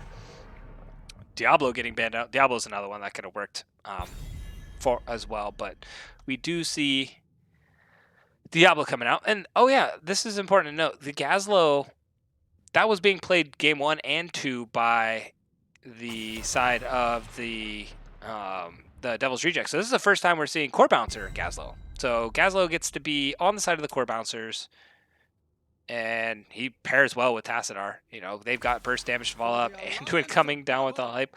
We're starting to see a bit of a wombo coming out here. I would really like to see something. Maybe they could pick up. Oh, they go with the Nubarak themselves. So they've got the engage from the Nubarak. Nubarak's a fantastic counter to Li Ming. The fact that Li Ming tries to isolate out a kill, and then Nubarak comes by and says, "Nope, here's a beetle for you to burst on instead." So I usually, if I'm on a map where a Nubarak does fairly well and their opposing team picks out a Li Ming, I'm like, all right, I'm going a Nubarak. And because he could just go that Hardened Carapace build line, or he can go the Beetle build. I don't usually go the Beetle build. I go the Hardened Carapace, like the tanky build. But it adds spell armor and everything else so that Li Ming can't really do much damage to Nubarak. He just becomes a pain in the butt for Li Ming to deal with in that front line. Mal'Ganis and Yrel to round out that side of the Devil's Rejects. Completely different strategy coming out for the Devil's Rejects. Mal'Ganis has a little bit of lockdown for the Li Ming, being able to put people to sleep and also knock them up. So we may, it's going to come down to that Mal'Ganis and Li Ming can communicate well between the two of them. And Captain John going back to that Asmodee again. So another siege heavy composition coming out of the core bouncers with the Asmodee, with the Gazlo, with the Tassadar. The team fight, I like their team fight capability a little bit better with this composition than what they had last game. So, I have to give my nod of drafting over to the core bouncers for this one. They've got pretty much the same team comp, except for they took the Gazlo. And they took the Anduin instead of the Lucio, which, on a Nubarak's going to get the Light Bomb and just be able to dive in and stun whoever he wants. So I'm going to, looking at this, I got to give props over to the core bouncers. They executed it well last game. We'll see if they can execute it just as well this game. But again, the side of the Devil's Rejects, they just needed a couple small kills to go their way, and they could have turned that game around. But on the Devil's Rejects, we've got Captain John J on the Asmodee, Dan Solo on the Gazlo, Captain Garbo on the Anduin, Nemesis on the Tassadar, and Credit Clown sitting on that Nubarak. On the side of the Devil's Rejects, we got Jack of All on the Yrel, Leviathan sitting on the Li Ming, D Nasty on the Lucian, Satan Saves on the Mal'Ganis, and Snuggly Ninja on that Sylvanas. Got some Div E hype going in. Oh, wow. Crush just raided with 21 people. All right. Well, hi, everybody. This is Div E. This is semifinals. We are in a 1-1 series, so now we are pretty much going to a best of 3. It was a best of 5. Each team took away a win. Both teams showing some fight in these series, so we're going to see what this Volskaya Foundry can show for us. I expect fireworks coming out in this game 3 from both teams. Snuggly Ninja already a little far forward on that Sylvanas. Satan Saves getting caught out a little bit. He will be able to get away by putting people to sleep, and everybody will be healed up, but Sylvanas was just walking a little too far. I don't know if she just got lost or what was going on, or she just wanted to go give somebody a love tap, but got pretty far forward there, able to get away, no problem. D Nasty was probably having his heart race for a little bit, trying to keep him alive. And both teams should just rotate between this top and middle lane. Eventually, when these protector turrets come online down here, they should start to go fight over their own objectives. But for now, we do see Satan Saves getting a little aggressive. He does get interrupted. That is huge play by the Anubarak, and it's a follow-up damage there. Asmodee gets some. Anubarak burrows in, but is not able to get him, and Satan will get it away. Oh my gosh, I thought that was going to be first blood going over to the core bouncers there. Fantastic interrupt by the Anubarak to interrupt the Mal'Ganis on his sleep. And we do see a little bit already of early experience going over for the Core's bouncers. The Devil's Rejects are going to pick up their turret camp here over on their side, get it a little bit earlier so they could potentially show some pressure for the opposing team's turret camp, but most teams are just going to be comfortable picking up their own experience. Maybe go start up on their siege camps a little early right now. They got about another 30 seconds that they're going to go pick it up, and the core bouncers are just going to respond by picking up their own as well. Dan Solo getting a little bit of advantage in this bot lane, doing a little onto the URL, but URL should have no problem being able to sustain and get healthy and fight in that bottom lane as well. But we already see the core bouncers. It looks like they're just causing more map pressure. They're able to get around to these lanes a little faster. They have better wave clear first off. I mean, that's apparent across the board. The Asmodan and the Tacit are able to just insta-delete waves and push the waves in their favor. The Li Ming does not have the best wave clear, and the Sylvanas does not have the best wave clear. So that wave pressure from the core bouncers is allowing them to get these extra camps, and that's going to be a big camp pickup by the core bouncers there on that health camp, being able to bring that to the objective fight, this first objective fight that's going to be coming out here. So we're going to see if this is going to favor the core bouncers here. The Devil's Rejects, they did pick up this siege camp a little early. Asmodan and Tacit are already posing, getting that pressure in the top lane. They should be able to clear out this camp even before the objective starts. It looks like they're going to go, Asmodan's going to go to that mid lane to try to get some more stacks going for his ability, his quest. And Tacit goes and starts this objective. This objective is being picked up awfully slow. So what I thought the core bouncers were, going to be able to get all waves in their favor and get this objective started, the Devil's Rejects are actually first ones on. That doesn't necessarily mean the core bouncers have advantage in this fight with both item advantage. Satan Saves goes in, slows the credit counter, puts him to sleep, is able to put the Anduin to sleep as well. Good poke going down onto the Lucian from the Asmodan, but the Lucio, sorry, not Lucian, that's League of Legends. Lucio is able to heal himself up, no problem. Get back to being healthy again, and the Devil's Rejects are holding on. They did pop their turret, whereas the core bouncers did not pop any of their items. So now the core bouncers, if they wait out this turret a little bit, they will have item advantage, massive item advantage. Anubarak getting the knockup. He is fairly low himself. He's going to dive in and drop that health potion right away. And now it comes down to, can they bully the Devil's Rejects off? Satan Saves getting fairly low in that front line. The entire side of the core bouncers are getting healthy.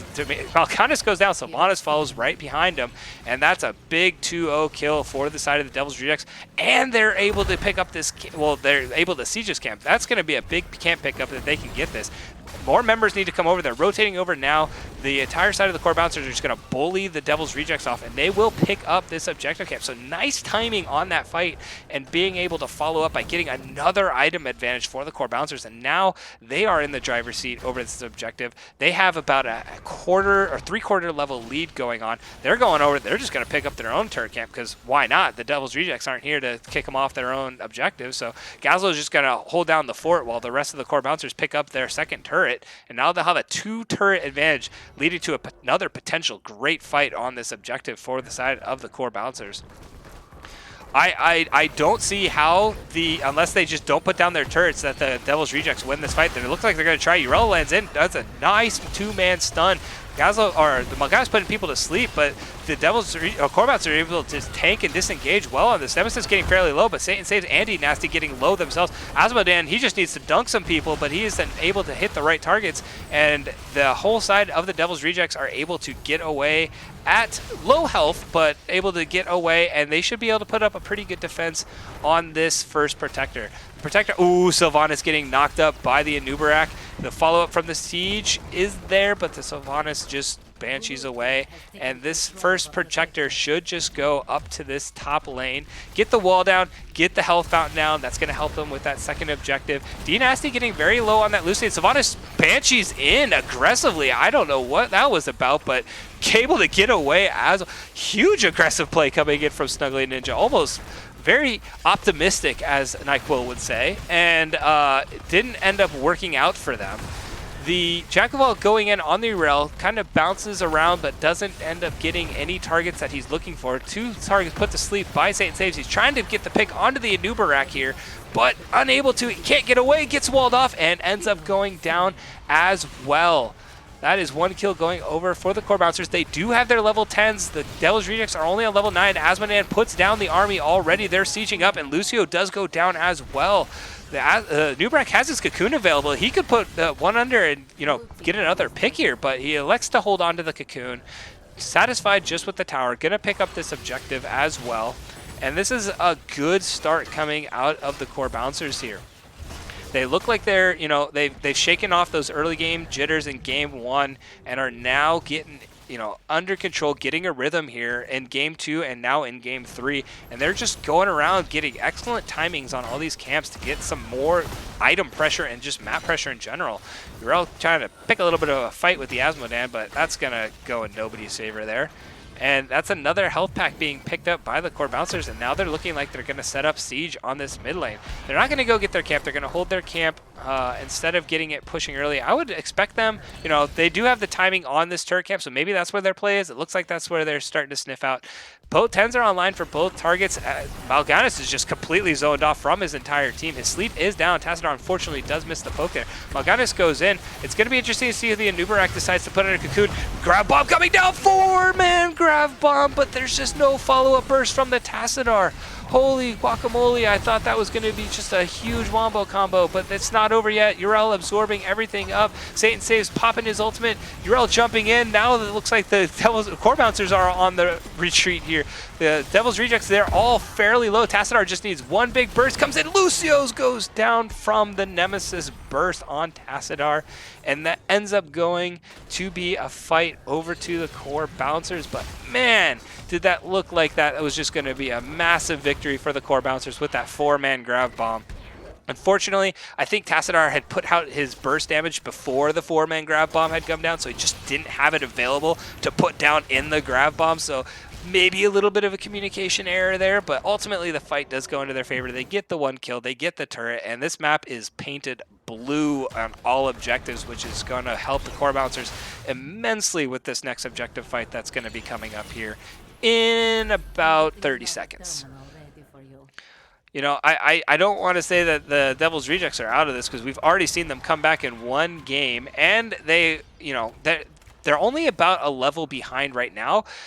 It is bad that they're going to be down this level when the objective is coming on. 13 isn't the worst talent to fight down. 13, if there is a talent to fight down, I usually say fight down over the 13, but I don't think they need to force it. I think they can sit back, get the soak in the top lane. They need to have somebody go to this bot lane and get that soak bottom lane, and they could probably get this 13 online before the entire timer is up from the Core Bouncers. But it looks like they're going to be, you know what? We got a fight here. They're going to try and pick a fight down a talent tier. We'll see how that decides to go for them. It's important to note they're down 3 as well, but Nubrak's like, I'm having none of this. He sees the Sylvanas. He gets the kill to Sylvanas. Lucio may get away here. Oh, Tassadar says no. He goes down, and that is 2 kills going over to the Core Bouncers yet again. 7-0 in kills coming out here. We see the total experience is pretty much, look at this, 4,000 hero experience to 0. And 4,000 mercenaries to 740s. That's pretty much been the story of this game. The Devil's Rejects have more minions, but the story of the game is pretty much just the pressure that the Core Bouncers have been putting all over the Merc camps, and then just the kills that they've been able to get because of that pressure that they've developed. And this is going crazy. I you know, expect this second Protector to be able to get some significant pressure in this bot lane. This may be all 3 towers going down with this Protector push. And the Devil's Reject showing that, even with the Asmodan, they're able to, put the pressure on the map and win these team fights. I don't know how they're winning these team fights so handedly with the Asmodan not being stacked up, but they are. Uriel going in, gets cocooned by the Nubarak. The Protector's going up. The Devil's Rejects, they're looking like they want to push past Protector, but Black Hole comes out from the Tassadar, just pushing everybody back, getting them all in front of the Protector again. Sylvanas is just in behind enemy lines again and ends up getting away. Jackball getting a knockup. The silence goes out onto the Nemesis here, but the Protector will go down, and now that's going to be all 5 members. Uriel popping the Absorb. Grab Bomb goes down, but doesn't land on anybody. Sylvanas is back there again, but she gets away. My goodness, this Sylvanas. I love the aggression I'm seeing out of Stuggly Ninja on the Sylvanas, but it's not a... Ooh, Anduin pops the Holy Outward Salvation, gets everybody healed up and protected. This is just chaos. Everybody getting away with so little health. They do end up trading there. The Gaslow's getting away with just a little bit of health, but oh my god. I mean, D Nasty and Jack of All were both at like 80 health.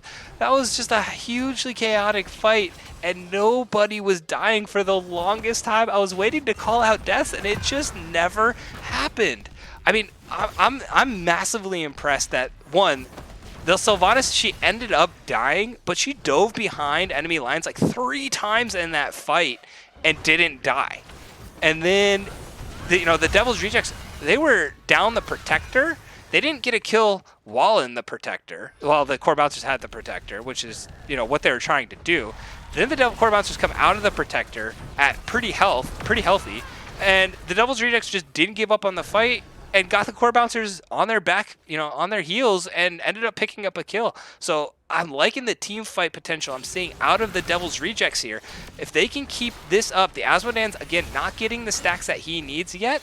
So if the Devil's Rejects can keep this kind of mentality, right now they shouldn't pick this fight. They're down a talent tier. It is 16. This is just not something you want to fight over. Go get 16s and then pick your fight. Nubarak looking like he wants to get this engaged, but ultimately doesn't land the knockup, and the Devil's Rejects are able to back away. But if the Devil's Rejects can get on talent tiers and get a fight, even with the item advantage that the Core Bouncers have built up, the Devil's Rejects have still found ways to do these team fights and come out advantage. And I think it's just that Uriel and Mal'Ganis is such a beefy front line for them that they're able to basically negate the damage that's coming out of the Asmodan, and they're able to bully off the Tassadar enough that he's not able to get his burst down onto the back line as much as he wanted. Sylvanas getting in may give Tassadar that opportunity, but if the Devil's Rejects can find a fight and get coordinated, I fully expect that they right now can still take a team fight and turn this game around pretty handedly. Even though they're down, they're doing a fantastic job at clearing these waves and keeping the pressure off of their walls.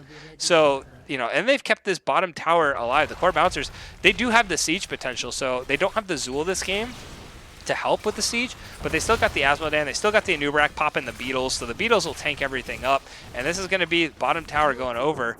The Devil's Rejects, they're looking like they were going to push top, but weren't able to, and now they just lost their bottom towers, so that's going to be a good pickup for the Core Bouncers. The Devil's Rejects, they're looking like they just want a team fight. They're on even talent tiers. They're only about a level and a half down, so if they get a good team fight where they kill 3 or 4 members, they should. Captain Garbo's a little caught out, but he's ultimately not able to get crowd control and get back into the safety of his team. Nubarak does just dive in on the entire team. Grab Bomb goes down, it lands on 2 members, and D Nasty did get caught in that as well. Uriel being able to absorb, but Satan saves. It's just fairly low. Unable to pop the ultimate from Satan saves because it got interrupted, but that is 2 kills going over for the Core Bouncers, and now the Devil's Rejects need to run. The Rejects need to run really fast, but not able to, and that's 4 kills going over. Fantastic interrupt onto the Mal'Ganis on his ultimate so that the Mal'Ganis could not heal himself back up to full. And ultimately, I think that was one of the big things, that being able to delete that Mal'Ganis as early as they did in the fight, they could just go past the Uriel and finish up the rest of that fight cleanly, as they did. So that was one adjustment that the Core Bouncers made. I don't know who interrupted the Mal'Ganis. I'm guessing it was either the Grav Bomb or a Nubarak just got him with a knockup, but somebody interrupted that Mal'Ganis while he was mid-channel and wasn't able to get that ultimate off, wasn't able to heal himself back up, and now we see the Devil's Rejects are looking like they're in a really rough position here. Meanwhile, the Core Bouncers are loving this. They're like, yes, they're already sieging bot lane, getting it open for the Protector. If they can get this wall down and get some good pressure on this bottom keep, this could be game push for the core bouncers. They have 20s, they have their whole team bot lane, they have the protector. They could potentially end here if they get a good fight that they're looking for. Sylvana's trying to just get some of that poke down onto the core bouncers, but ultimately not able to do so. She's a little overextended here. If Anubrak sees this, Anubrak doesn't look like he wants to burrow onto the Sylvanas, ends up just, putting a beetle out and respecting it. The tower does get turned off by the protector here. Anubrak just burrows him behind onto the Snuggly Ninja, but Snuggly Ninja, she's just sitting back here on the back line doing damage, but she get fairly low, trying to get away. Meanwhile, Mal'Ganis and Yrel just getting into the enemy team, causing havoc, but keep already down. Mal'Ganis just trying to bully people off. Yrel trying to get healthy, and Mal'Ganis eventually pops the ult. Protector's down to about half health, but it looks like the Devil's Rejects, they are able to... Ooh, Mal'Ganis gets knocked away there. He's still being able to take this up. Nice barrier by the Lucio to save the Mal'Ganis. Will he be able to keep him alive? The good news is Lucio is now 16, so he does heal up these tanks a lot more. So Lucio with the Mal'Ganis and the Yrel, that's some pretty good sustain. And the Anubrak does go down. Lucio comes in and just boops him to death. And that's going to be a kill going over for the Devil's Rejects. They may trade a keep for it, but ultimately they are now a 5v4 situation. They are looking like they just want to push past and keep this advantage in their favor. Mal'Ganis getting fairly low. Lucio ends up going down, I think, to minions in the backline. I didn't see, sorry, I missed where Lucio went down, and that's going to be another Sylvanas kill, or a kill on Sylvanas going over to the core bouncers. They ended up taking those 2 kills, and now they are looking like they want to potentially end here. With only Li Ming being available for damage, if she could land it on the right target, she could defend. But the Yrel and the Mal'Ganis, I don't think they can defend this nearly as well. Anduin trying to heal up his team with Holy Word Salvation there. Core getting some serious pushback pressure there. Grab Bomb does go down. Yrel gets caught in it in the air. Nice pop of the ultimate by Yrel to heal herself back up. But ultimately, this siege pressure from the core bouncers is just too much. Yrel's going to do all she can to try and keep her team alive, but the core is going down to about 20%, and this will be game number 3 going over to the core bouncers.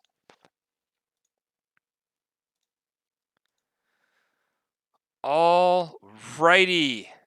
I mean, I can't say anything but how that was just well executed from the core bouncers there. They were doing a fantastic job, slow pushing that entire game. They were having just immense map pressure. They were taking all the objectives. They were pushing all the lanes. The pressure just eventually got too much for the Devil's Rejects. The Devil's Rejects, they were in a lot of those team fights and just weren't dying.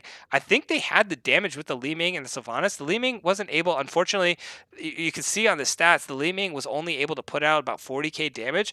I'm going to put a large part of that into what we talked about before the game. That Anubrak, being able to put out the beetles. Let's look at the talents. The Anubrak ended up to go with, he did go with the Legion of Beetle build just to keep putting out beetles to annoy the Li Ming instead of the Carapace build.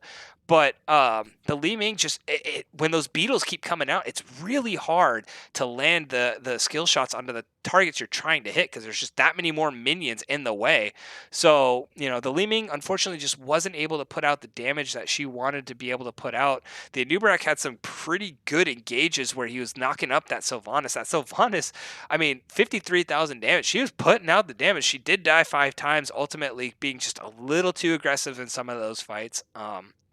But that is game 3 going over for the core bouncers. Everything else looks pretty standard. Again, we seeing on Captain John the Asmodan top siege, top hero damage, 71. The Asmodan's having no trouble. Even though he's not getting that quest done, he's having no trouble putting out damage. So I think that we may see an adjustment finally from the Devil's Rejects here in game 4, where the Asmodan, he's putting out damage. And the core bouncers are like, hey, you're banning our Sylvanas, or taking it in this instance, you're banning our Lunara. They tried to go with the Kale Toss in the first game, didn't work for them. They went with the Asmo in game 2, worked out well. And so they were like, we'll just do Asmo again in game 3. And again, it worked out exactly as they wanted. I was hoping we were going to see a really good wombo combo because I could see the setup coming out there, and the Gazlo landed the 4-man, but they elected to go for the Holy Word instead of the Light Bomb, and the Tassadar, unfortunately, was just a little off. So we didn't see the massive blow up on that 4-man wombo grab bomb, but they didn't need it. They were, like, hey, who cares? We'll end up winning this game anyway. So that's going to be game number 3. Let's get you guys over to that map screen again, and we can see, holy cow, more people are rating. This is incredible.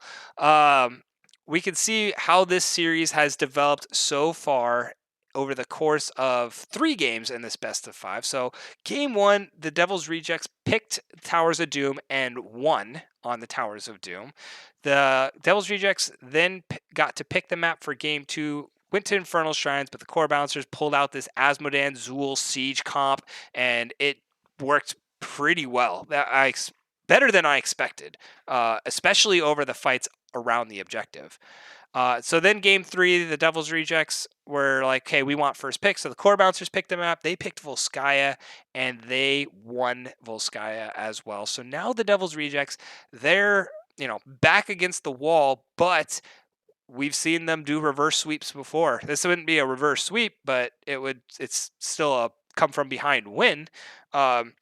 So the Devil's Rejects, they've shown that they can, regroup and come back into these games. So the Devil's Rejects, they get the choice in game 4 on map pick or first pick. I don't know which one they've chosen yet. Let me see if I've got anything going on in the game screen. No word yet from either teams. I don't know if, each team has a little bit of time between games if they want to for like bathroom breaks and stuff. Like I said, best of 5s, they can be a marathon. So we'll see if this ends up turning into that marathon. But if you're all enjoying the stream, if you're enjoying this best of 5 series, make sure you drop a like, make sure you drop a follow. I appreciate you all being here. This is super fun on a Saturday night to be sitting here watching some Division E action, watching a great matchup between these two teams who've pretty much been, they've shown that they're pretty even in a lot of these team fights, even though the core bouncers have been coming away, the Devils, with a majority of these team fights, the Devils Rejects just won't stop. They won't fall over and just die. They keep punching back. They keep fighting their way back into these games. They keep making these games go really long. And as we saw in Towers of Doom, they ended up coming back and winning this. So interesting series so far. Looking forward to seeing what we got on map number 4. Looking at the remaining maps that we could potentially have: Dragonshire, Tomb of the Spider Queen, and Braxis. My fingers are crossed for a Braxis. I really hope we see a Braxis. I don't think we're going to. The core bouncers have played and won in this series on Tomb of the Spider Queen before, so if the core bouncers get map pick, I expect that's where we're going to go, is the Tomb. I know the core bouncers play Dragonshire very well too, so we may see a Dragonshire game. But I'm hoping for Braxis. I mean, I really want to see a Braxis game. I haven't gotten to cast one all season long. I really want to see them duke it out on the Zerg infestation.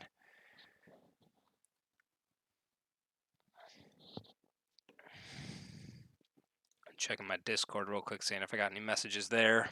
Nope. So I'm just waiting to get an invite. Both teams are looking like they're still trying to decide on where they want to go for game number 4. There we go.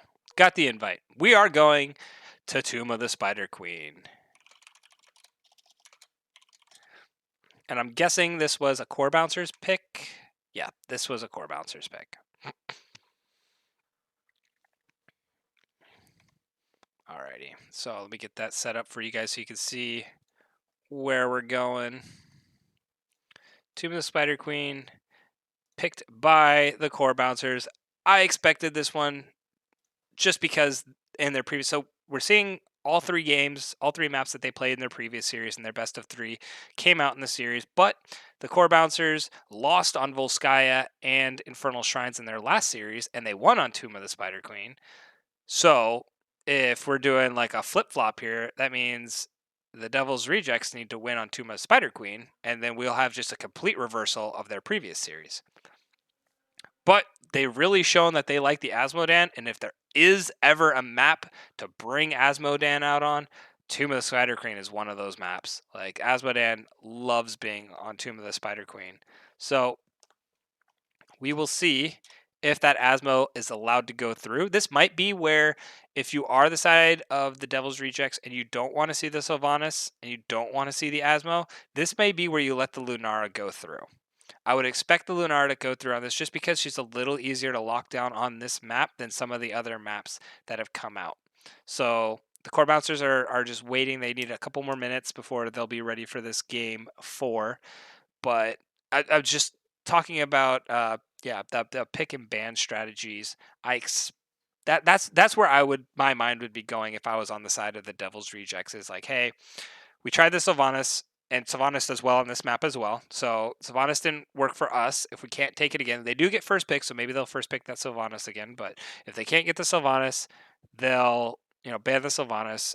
They don't want um, the Asmo going through if that's going to be their adjustment. So then maybe they ban the Asmo and give the Lunara over to the core bouncers and pick up something that can get some pretty heavy lockdown for that Lunara. The core bouncers, I mean, they lost game 1 and they didn't make any changes after game 1, and then they won game 2 and 3. So I don't expect them to make any changes over game 2 and 3 either. I would expect the exact same bans of that Diva Orphea coming out for the core bouncers, and they just be like, you know what? We've got a comp that's been working for us. Let's just keep running with that composition. I think if I remember right, no, that was 2 games of Anduin that credit or Captain Garbo has been playing. I thought the core bouncers have played 3 different healers, but they played Anduin twice and they played Lucio once. So and that's pretty much all the healers. We saw Stukov in 1 game, and outside of that, it's been Anduin and the Anduin and Lucio show. So we haven't seen a Malfurion yet, which we may see on this one. We haven't seen a Deckard, which we just may not see. I don't expect. Deckard may do better on this map just because there's a lot of small corridors and fighting spaces. So um, maybe we'll see the Deckard Kane come out on this one. The White Mane, I don't anticipate seeing a White Mane from either of these teams. Brightwing, probably not either. So, we may just see the Anduin and Lucio show going on again. I'm wondering if we may finally get to see the Junkrat come out. I hope we do, because the Junkrat is just the game that I saw. Or actually, Corso's not in this game tonight. So never mind. I thought maybe not, but he put a mean Junkrat game out. So maybe we won't see the Junkrat after all, which would be sad. But Satan Saves does play Bean Diablo. They won game 1 with the Diablo. They didn't pick it game 2 or 3. It was actually banned out against them in game 2. So maybe we'll see the Diablo come back. It worked for them. The engages were great. The crowd control was great. And Tomb of Spider Queen is a great map for the Diablo. So look like I'm getting the readies from all teams. Looks like we should shortly be getting into game number 4 on Tomb of the Spider Queen. Look over in chat real quick, see if I've missed anything. A lot of good games. Cap John making a deal with the devil. And then just, tons of rating. Holy cow, guys. The amount of people that have just come into this to watch this Division E action. It's exciting. I love all the excitement and hype over NGS semifinals in Division E.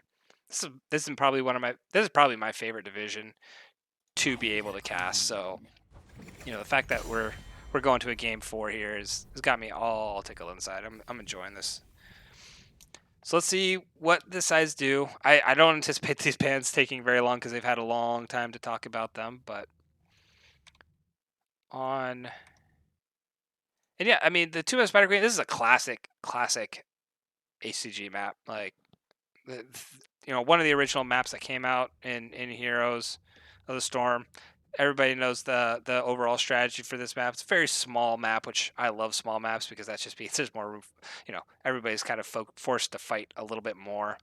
The pressure into the top lane in this map is insane just because of the boss play potential. So, but we'll see how the Devil's Rejects decide to approach the ban phase this game. I anticipate the Asmodan getting banned out here, but nope.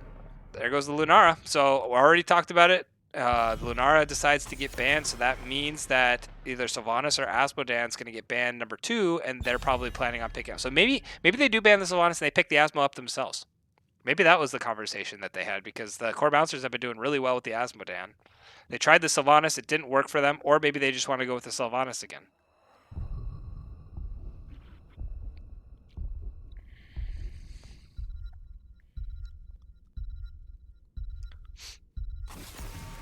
And it's the Tassadar. Okay. They don't like what Nemesis has been doing to them on the Tassadar. The Tassadar has been causing a lot of chaos on the side of coming out from Nemesis. So they just elect, and that was, you know, one of the changes that they got to make. The Nemesis has won both games on that Tassadar, so they do go with the Sylvanas again. Snuggly is going back to the Sylvanas, and I love the aggression I see out of it. He can be a little more aggressive on this map and get away with it too, since it is a smaller map. So, and there's a lot of walls that he can Banshee over to get away from a dicey situation. So I fully expect we're going to see a very aggressive Snuggly again, which I love aggression.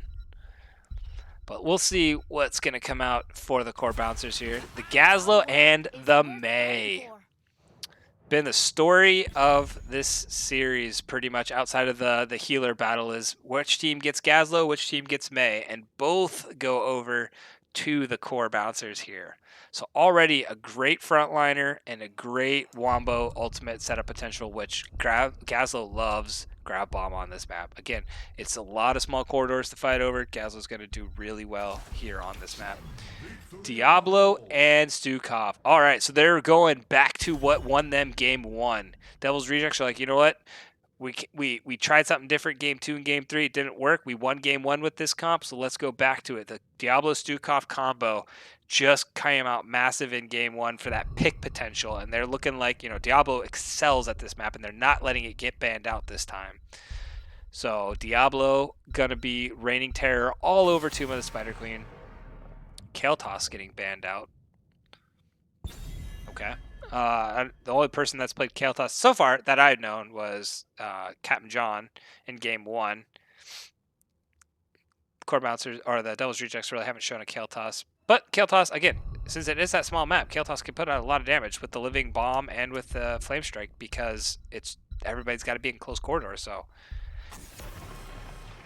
Ooh, and they do get the Asmo. So since the priority went over to, that's right, since they prioritized the Gazlo and the Mei, that gave an extra ban to the Devil's Rejects, and they ban out the Asmo as well. So now they're like, okay, we're going to see Cap John play something completely different, because can't play Lunara, can't play Kael'thas, can't play Sylvanas, can't play Asmodan. They are really pinching Captain John's pool here.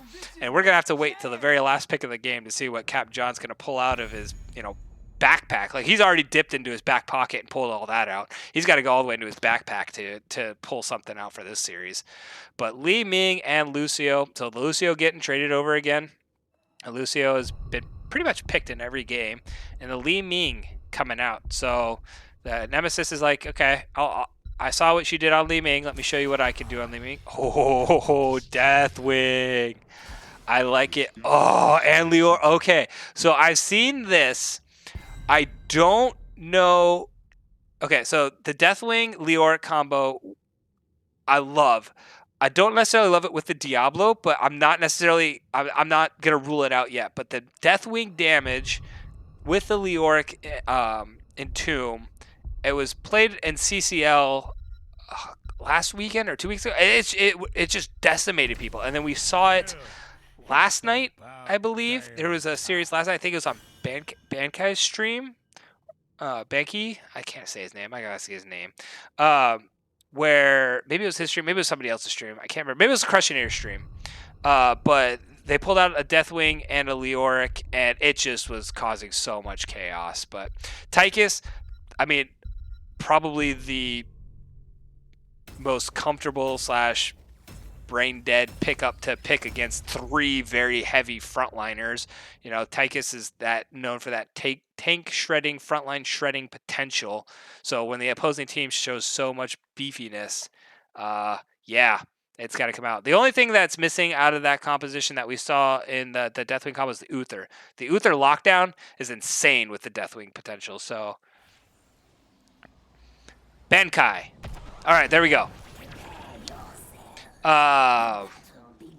So we'll see if that comes back out here. We'll see how this does. I'm excited for this Deathwing game, but All right, let's get these teams introduced. On blue side, we got Credit Clown on the May, getting his redemption game in from game 1. Dan Solo on the Gazlo, Captain Garbo on the Lucio, Captain John Jay on that Tychus, and Nemesis sitting over on that Li Ming. On the side of the Devil's Rejects, we've got Satan Saves on the Diablo, D-Nasty sitting on that Stuka, Snuggly Ninja on the Sylvanas. Oh no, he's on the Leoric. Leviathan's on the Sylvanas this game, so we got a different Sylvanas player this time around. And Deathwing in the air, coming through by Jakuval. Sorry, I had to pull that up because I forgot who was playing the Diablo, and he was up in the air, so I couldn't see.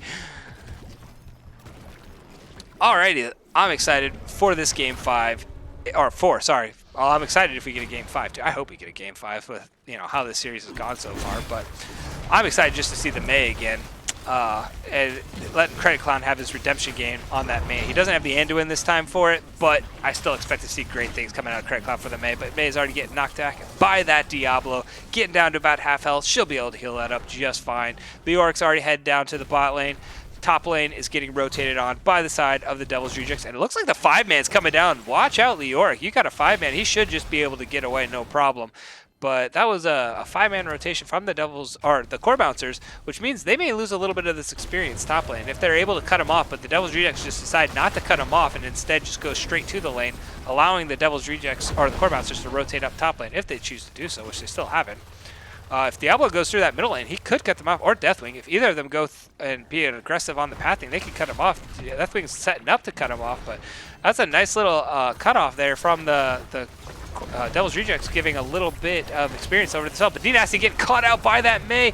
May getting a nice ball in, and D-Nasty does go down on that Stuka, but was May too aggressive? No. She pops in unstoppable. The damage is coming through, but it's just not enough to burn through a May. And that will be first blood going over to the side of the Core Bouncers. I think they've gotten first blood in all 4 games so far.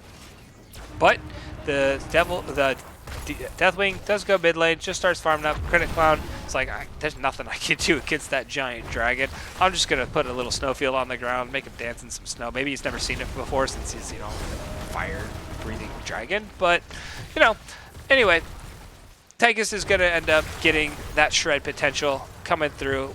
I'm curious at what Tychus is end up going to build here. He does go for the press the advantage, so he's getting playing a little bit safer due to the engage potential from that front line and just the lockout potential, but he's going to be going up against 3 very heavy frontliners, and he does go with that in the rhythm as his tier 4 talent, or level 4 talent there. So he's going to have a lot more damage coming out from that Tychus. He's pretty much going heavy into that minigun build. He'll be able to put out some serious damage into these tanks if the game goes long enough, which I fully expect with how these games in this series have gone so far. It will.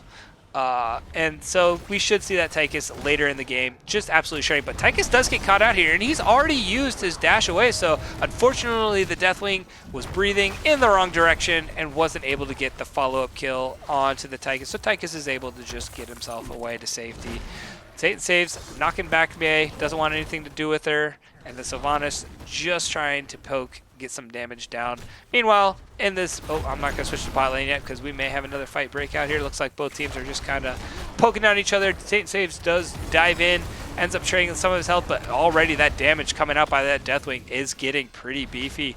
We'll see if he's able to just bully that Tychus away and not let him get up. But in this bot lane, you just see a nice little smack fest going down between both of the bot laners. I don't really anticipate either one killing the other. Maybe Leoric will get some pressure onto the Gazlo. That's to be determined. But we're getting a stun out on Satan. Satan's got to start getting a little careful. He's at 68 stalls, so he's pretty tanky, but he's got hold of those 22 gems. We do see that the Core Bouncers, both teams actually have turn-in potential. We'll see which team elects to get that first turn-in potential for the Spiders. I don't know. The Leviathan does back up. The snowfield does go down, but ultimately it doesn't catch anybody. Deathwing just breathing some fire onto the ground there, scaring people off, doing Deathwing things. Who wouldn't be terrified of a dragon that size? May looks like she's rotating down, maybe trying to get some sort of a gank down onto the Leoric, but we do see that the Core Bouncers end up getting that first turn in it, so they will get the first Spider phase coming in. The Web Weavers descending in favor of the Core Bouncers. The side of the Devil's Rejects, they do have pretty good clear. The Diablo, or the Deathwing, I keep wanting to say Diablo. Deathwing will be able to clear up some of these fighters pretty quickly and keep the waves pushing with that Fire Breath. Leoric will be able to do some wave clear as well. And then the remaining team will just have to go respond to that third lane. But it looks like all 4 members are grouping up, and they're looking like they want to fight instead of wave clear. So the Deathwing does put some Fire Breath down, but Tychus able to get close enough to that Deathwing to be able to do the stuff. But Diablo does land the flip, does the knockback, but there's just not enough follow-up damage onto the Tychus, and that seems to be the story of this series so far, is Diablo's getting these great engages, but the follow-up damage just isn't quite there by the side of the Devil's Rejects to get the kills that they need to start getting these this game pushing their advantage. Nice stun out by the Deathwing onto the Lucio, but Lucio's just going to heal his entire team back up to full. And Deathwing, he's going to have to go up in the air and heal himself back up. So up he goes. We'll see him in a little while. He's just going to go fly around, check out the map. And so we do have a little bit of a 4v5 situation in advantage of the core bouncers until Deathwing gets healed back up and decides to come back down and join the rest of these peasants on the battlefield. So right now, that was actually a really pretty good defense coming out for the Devil's Rejects. They have turn-in potential. They actually have experience lead too. I'm not entirely sure where that experience lead. Hold on a second. Tychus getting knocked back, getting stunned, getting burst down, but again, the Deathwing just missing where that Flame Strike's going, not putting it on the Tychus, and the Tychus ends up just walking himself away. So the Deathwing, you know, he'll eventually get there, and he'll eventually get these picks onto the Tychus, and we'll start seeing this game come out. The Tychus got awfully low from the burst at the Sylvanas, and that's something that we're going to have to keep an eye on, is that Sylvanas and Deathwing going to be able to cause enough damage? They really only have to kill the Tychus, and this comp will just work out wonders for the Devil's Rejects there, due to the fact that Leoric is just going to have a heyday with this Gazlo down here and keep him bullied off of the joining from the remaining team. So Leoric should be able to rotate up. Lucio getting caught in a really bad spot. Gets body blocked by the whole team of the Devil's Rejects. And that is a fantastic kill for the Devil's Rejects coming in here. Li Ming will be able to poke people off. Definitely going to try and be that big body in the front to keep Li Ming away from poking her team off. And May, Jack of all, getting fairly low on the Deathwing 40. Oh, and he's dead. Unfortunately, he didn't have any gems really to turn in, so they don't really lose many gems there. Satan saves up to 34 gems. It hurts not having Deathwing for this first phase. Actually, Leoric's fairly low here. He should be able to heal himself up off the Gazlo if he's able to land the grasp, but doesn't get stunned out here. But 10s come online for everyone. APOC coming out, Shove coming out from the Stukov instead of the Flailing Swipes that we saw in Game 1. So a little bit of a change up there, but the Entomb coming down for the Leoric. And if the Devil's Rejects can get a nice push here, they still got all their gems. If they can get one tower, Leoric, you got to be careful. We're getting a rotation down by the Tychus. If he can land the grenade, doesn't elect to go and push the grenade, Leoric just walks himself away. We see a great 4-man push coming on side for the Devil's Rejects here. They do get a little bit of a pick onto that Mei. The Mei elected to go with the Snowball, the giant avalanche. And so if she's able to land it on the team, it's tough to pick what targets. You really just need to get it onto the Stukov or the Sylvanas. APOC going down by the Diablo, gets the land onto the Tychus. Tychus pops the Unstoppable, but he stops to auto-attack the Webweaver instead of trying to run, and he ends up going down, so that's a kill. And a lot of gems going over to the side of the Devil's Rejects here. Nice picks, and this is what they did well in Game 1 that they're going back to in Game 2. Game 4, sorry, but Game 1 they went with this pick comp where Satan is in control, calling all the shots, and he was able to land these picks. He lands it onto the Lucio. Lucio getting down to about half health here. Jacobo's got to get a little more healthy on that Deathwing. He's trying to, get this turn in again. The Satan saves. He's trying to just get these 39 gems in, and that's what the core bouncers are trying to do. They're trying to keep Satan saves from doing anything. Like, as long as they can keep their focus on Satan saves and not let him turn in, they're going to be liking where they're at right now. But this pick comp coming out from the Devil's Rejects, that's what won them Game 1. That's what they're trying to do in this Game 2, and it's working. And it's working earlier in the game than we saw in that Game 1.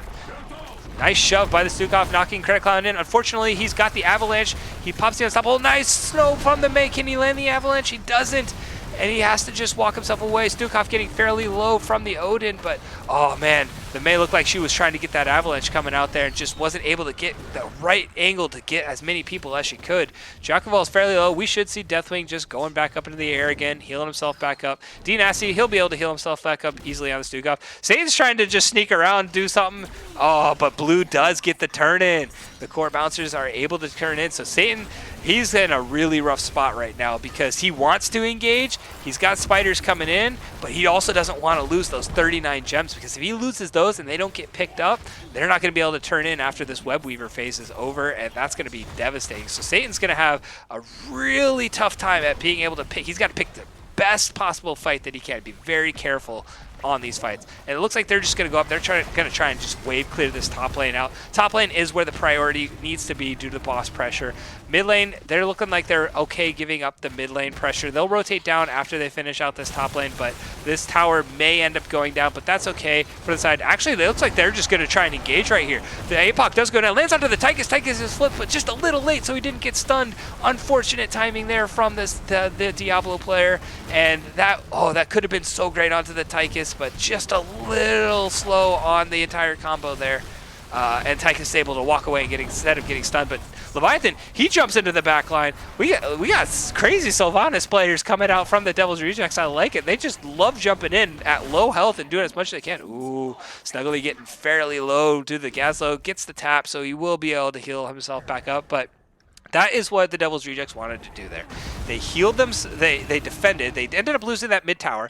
Nobody died. They have all the gems. The core bouncers are going for their camp instead of stopping the Devil's Rejects. So the Devil's Rejects will get this turn in here. Satan Saves is finally going to unload 42 gems, and he is happy because now he can be aggressive. And Entomb going down onto the Gazlo. Gazlo and a 3-man bomb, but nobody's there to follow up. And Gazlo, ooh, big stun going down, but just nobody's there to follow up, unfortunately. That is a fair amount of gems being lost by the Gazlo player there as well. And that, now that Diablo's relieved of all that weight that he was carrying, he's like, yes, now I can charge in and do what I want to do and not have to worry. And another pick going over for the side of the Devil's Rejects. They're executing this pick comp exactly as they need to. They're able to get those picks. They don't have the most damage out of any, they don't have as much damage coming out as the side of the core bouncers. But if they're able to continue to get one pick and fight 5v4, they're looking like they really want, they're going to be doing really well. Leoric, though, getting caught in deep. He needs to get away. He's holding on to some precious cargo there. Tychus is able to mount up. Is he going to be able to walk away? I don't think so. And all those gems going by the wayside.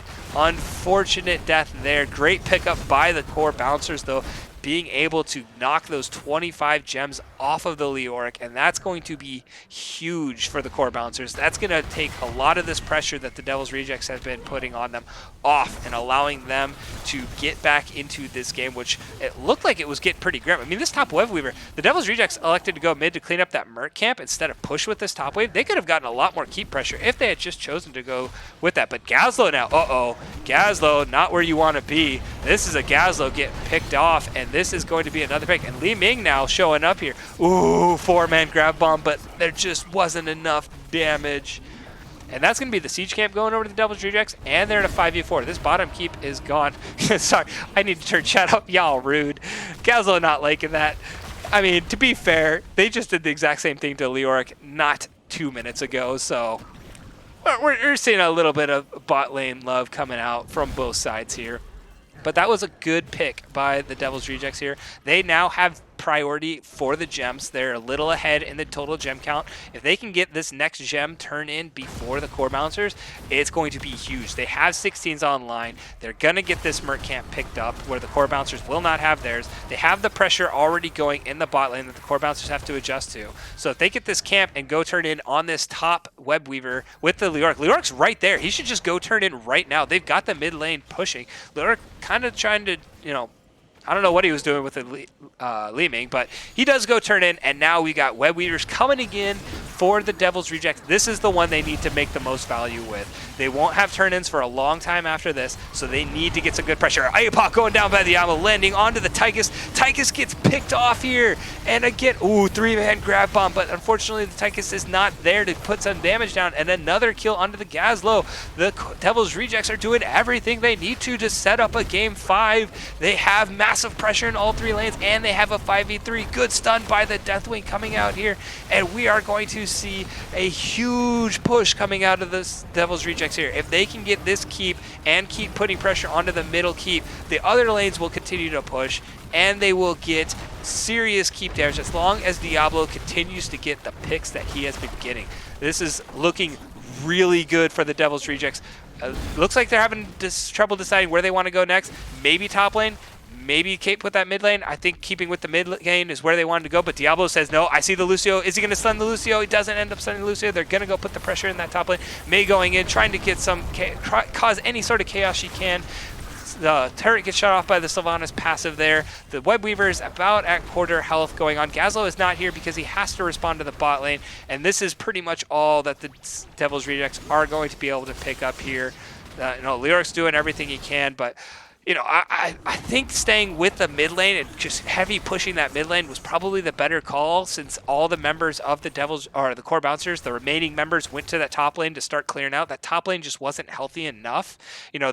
Maybe that they thought the wall was down and we can do something there, but ultimately they did defend that. The middle tower didn't really lose any health in and of itself, and so the core bouncers, they set up an excellent defense, and now the side of the core bouncers are looking to get a turn, and Lucio's sitting on those 36 gems. They do see the Lucio turning in. Apoc going down. Lucio gets stunned out from it. Grab bomb going down, and say Snugly Ninja getting very low on that. Leoric ends up going down himself, maybe getting a little too aggressive. Deathwing getting fairly low, trying to cataclysm his way out, does get it down for a little bit of an escape route, but that is a kill and a long death timer going over Leoric. He can shorten that death timer, so should get back. They had the vision on Captain Garbo turning in on that Lucio. They elected to not go for it, but look, we've got waves in the top and bot lane already pushing heavily in the favor of the Devil's Reject. That bot lane, the spider is going to come in, and it's going to be pushing from their backline essentially, which is not going to allow it to be very healthy by the time it does reach the keep, because the longer that spider is on the map, the more health it's going to lose, and they look like they're trying to set up defense of this top, which is I like. They want to keep this top lane pressure. They have great pressure top lane. The top lane is where they want to, have all of this pressure that they can establish so that they have control over the boss. They're setting it up right now. It doesn't look like either team's really able to. Tychus gets picked inside the Leoric tomb again. They get another pick onto the Tychus. Huge plays coming. This Leoric has just got targets for this Tychus player, and now the side of the core bouncers have to run. They have to get away. The Devil's Rejects can just heal up very well with the Stukov, and the Devil's Rejects, they're just going to go. They're going to clear the remaining spiders out, web weavers out, and this web weaver phase isn't really going to be that great for the core bouncers. They got about a fourth of the top of the tower, and they're going to get maybe half of this bottom fort, maybe? Oh, it looks like they're getting a little bit more. The Devil's Rejects, they could potentially get a good fight here. Cataclysm does get burned. He does land onto the Nemesis. Black Arrow does go out. Nemesis is sitting fairly low. Now, what do the Devil's Rejects do? I think now they've got 13 seconds on the Tychus. They get this bottom siege camp. They get this middle siege camp. And then they either set up a play for boss or they start to siege this top camp and try to get this keep finish out, because the core bouncers, they don't have a healthy wall down here, so the siege minions are going to push there. They don't have very much of a wall left here, so the siege minions are going to push that mid lane as well. And then they can set up a boss play and just allow those two lanes to continue to push, or they can go set up keep pressure and try to get that keep. I don't know which one they're going to pick. If it was me, since you have that level 20 advantage still, I would set it up over boss instead of the keep, but they could also go for the keep and then elect to go back to the boss. So we'll see. Right now they're not really pushing it, and they're letting the core bouncers get the remaining experience. Li Ming is kind of farming up this bot lane, so they're letting the core bouncers get these 20s. They see that the Lucio is still here. They're trying to get there. They look like they're trying to hunt it out, but I don't think they're going to get that pick in time. And they're electing, it looks like, to go for this top keep. Nice and Tomb onto the Mei, but the Mei should be able to survive. No problem. Grab Bomb goes down, lands onto the Diablo and the Snuggly Ninja. Massive damage going out onto the Stukov, but it wasn't enough. Credit Crown getting very low on that Mei. T-Nasty getting super low on that Stukov, but maybe the Gazlo got a little too aggressive. Gazlo getting knocked back. Banshee goes out from the Sylvanas. She just jumps all the way in. Oh, and she gets chunked out significantly low. If they can just delay, the Leoric can just delay as long as he can. These waves are pushing. They didn't get pushed enough that the core bouncers are going to be able to respond pretty well to this. I think they forced it a little too soon, because this wave would have continued to push and got some big siege potential. This wave would have kept pushing and gotten some big siege potential, but the core bouncers, they're doing this. They're doing this 4v4. Or they're trying to do it 5v4, but Gazlo's having to respond to this, and this is going to keep pushing, so maybe they're going to go 5. Nemesis is very low, gets blown up, and the pick onto the Lucio. This is a huge throw going down here. Deathwing just jumps in, says, you all are going to die. Lucio getting away, Credicon also getting away from the bait, but now the Devil's Rejects, they have 5. They have boss play potential, and they still have bot lane pushing significantly. That's going to have to get answered.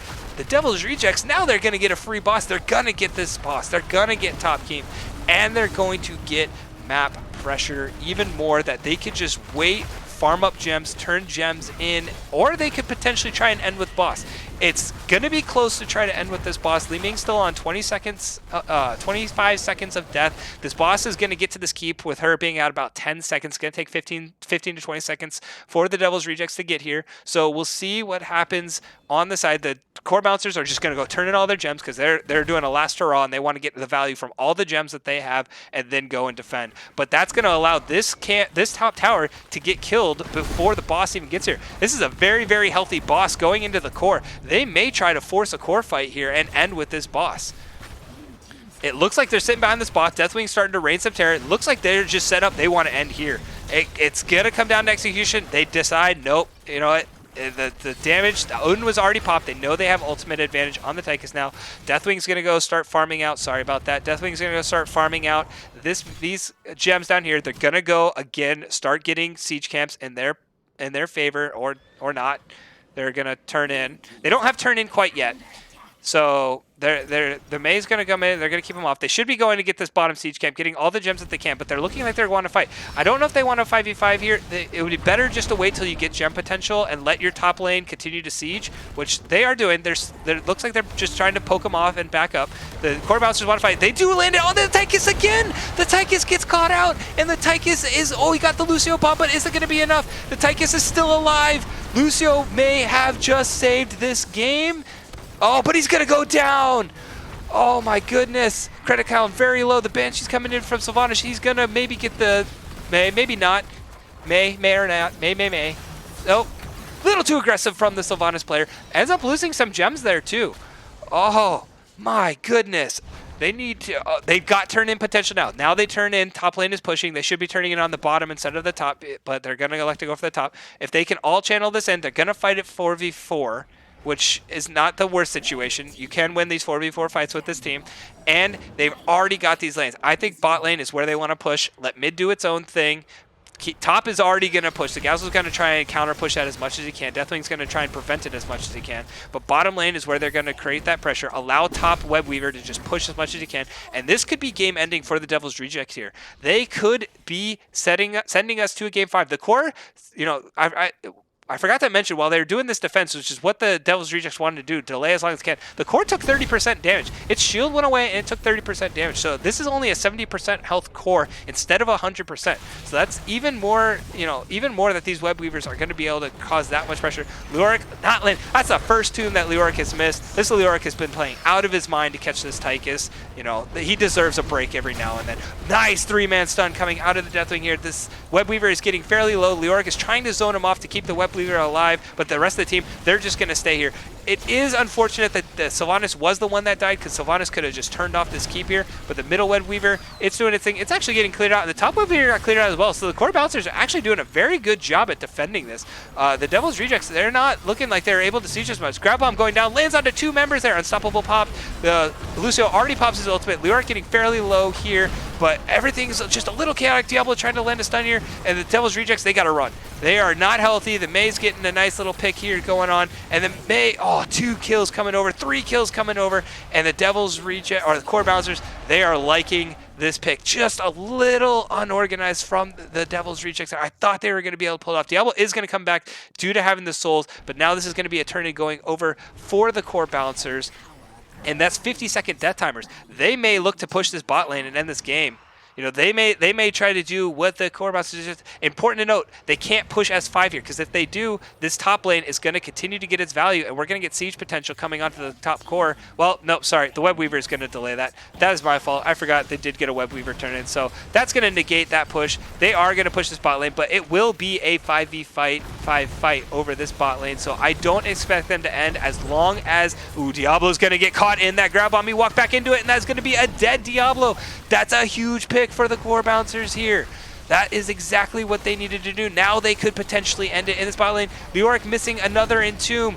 Oh, the pick is just not there. They need to back off and defend the core. Banshee going out from the Sylvanas. She jumps right into the front of the team. Oh no! Okay, she does back up safely there, but the Core Bouncers, they're able to finish this keep. They're able to continue to press. Leoric getting fairly low here. He's trying to lead him over to the mid keep. He does go down! Oh, that's just unfortunate for the Leoric player, and now the siege is coming in. They do have the Stukov alive, but Stukov gets knocked back by the Mei. Deathwing is just trying to do all he can. The Sylvanas player is there, but this core is going down 65, 55. Oh, I just think that the Devil's Rejects, unfortunately, it was so close. Game 5 was there, but the Core Bouncers, they were able to find the fight that they needed, and they turned it around in that bot lane fight and are able to push it all the way back up in this bot lane and come away with the victory on Tomb of the Spider Queen. Man, the Core Bouncers were on their heels that entire game. The picks after picks after picks going down onto the Tychus were huge. I still am going to say I think Lucio gets MVP for sure for saving that Tychus on that pick there. Keeping that Tychus alive for that final fight was massive. If the Tychus went down in that Entomb, I don't think they defend that final push from the Devil's Rejects there. But the Lucio sacrificed himself ultimately to save Tychus. When Tychus was at like 30 HP, he had nothing. And Tychus was able to get out of the Entomb, keep himself alive, and ultimately keep himself, able to create some of that defense that they needed in that top lane with this final Web Weaver push. And yeah, oh my gosh, that Lucio save with the sound barrier was just absolutely insane. Unfortunately, the Devil's Rejects, that's going to be the end of their series, but I mean, heck, they showed us a fantastic series there. I was really hoping we were going to get to a Game 5. We didn't get there, but who cares? That was an awesome series played by both teams. Let me message the side of the court. I got to come up, there's so many games to talk about here, but I got to come up with some questions for the side. Anybody got any questions for a potential interview, throw them in chat. I'll see if I can get some more questions in for the captain. I'm going to see if I can get the captain of the Core Bouncers in here real quick. Whoops. If I could type the word interview, that would be fantastic, but I can't.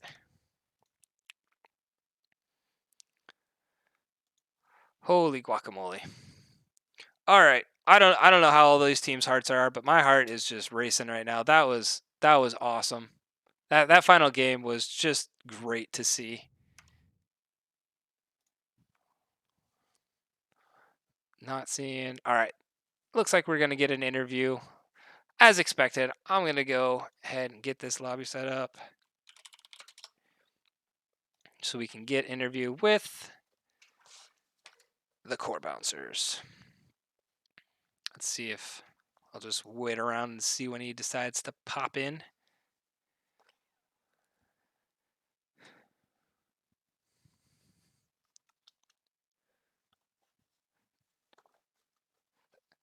I hope you all enjoyed that. It won't let you in. Okay, well, let's just do this. It wouldn't let you in, so I just had to move to a different channel. Yeah, it wouldn't let me in the casting lobby. It must be for casters Oh, only. I'm sorry. Yep, That's all right. I should have just gone to a different lobby. This lobby works just fine. Yeah. Congratulations. This is Captain Garbo, Yep. captain of the Core Bouncers, coming in for the interview. Congrats on the 3-1 victory. How is the team's hearts doing? We're hanging in there. It was at the end of that game, we were like, oh man, that was super stressful. That was a wild finish. I thought, oh my gosh, I thought that game was over. I thought game 5 was in Yeah. the bags, and just the defense that you guys put in that last web weaver phase was absolutely insane, pulling Yeah, it around. I don't think I blinked for about 2 minutes straight. So it's like that from the last fight until the core push. It was like I didn't blink once. All right, so Ugh, yeah. Let's go. Let's go all the way back. Game 1. We'll if I start can there. remember it. I know, right? It feels like It's we've so been long going ago. forever. Towers of Doom. What happened? You guys were looking like you came out. You were ready to rock and roll. You had a composition that I know you liked. I know Yeah. that Cap John was getting just focused like crazy in this pick draft ban and pick phase, Oh yeah, they but banned all of his mains. yeah, but it looked like you guys had the comp. You had the May. You had the Anduin. It looked like you had what you wanted, and then something happened. What happened in that mid game that just turned the game Uh, around? it was there were. I mean, it was pretty clear what happened. We staggered deaths completely. It was like I think I was the first death, and then I was like, okay, we need. I was telling everybody, just hang back, wait till I'm back, and then it was like right when I came back, somebody else died, and then it was like right when they came back, somebody, and then eventually we just staggered deaths probably about 4 or 5 times in a row, and that was enough for them to just get the lead, and because we were winning completely, and we had control of the bottom hmm lane. hmm Life was good, I was gonna and then say it looked like it was cruising for a bruise in there, and then all of a sudden, yeah, game just and then flipped. we got completely death staggered because like we were winning the 5v5s, but it just kept coming down to like, or I guess it was 4v4s there, but it kept coming down to the it being like a 3v4, and we just could not win, especially with Diablo. I believe it hmm was Diablo that game. Yeah, it was on Diablo. Satan was on Yeah, Diablo. yeah, fully stacked Diablo. I know Satan plays a really good Diablo. And so, yeah, we just ultimately staggered too hard that we just never could have like a full 5v5 team fight Yeah, until like the very end. And so, I mean, Towers of Doom, it's a weird one. It's not one of my favorite maps. It's not one that we've practiced recently. We've played it a lot, but it's not one that we practiced recently. So yeah, I think us just allowing that stagger to happen and kind of just I think we were still getting warmed up too, yeah. you know. Little jitters going on, kind of deal. Yeah, It's first yeah, game of a yeah. 5 game series in the semifinals. Understandable, Yeah, yeah. but all right, so game 1 happened. We know that sometimes in those games where it's like everything's going right and then suddenly everything's going wrong, your mental space kind of just starts going away. You start doubting, all these worries come in. How did you guys reset? And then going into game 2, what was your guys' strategy? Because it looked like you guys, you didn't change up your band's strategy at all. You're just like, we like our strategy with our bands. We're gonna go with the same bands, and we're just gonna pick a different comp. Yeah, I mean, I think that we knew those bands would be really strong, especially on. I think it was Infernal Shrine. I'm trying to keep track of all these games. Yeah, it was Infernal Infernal Shrines Shrines. was the second game.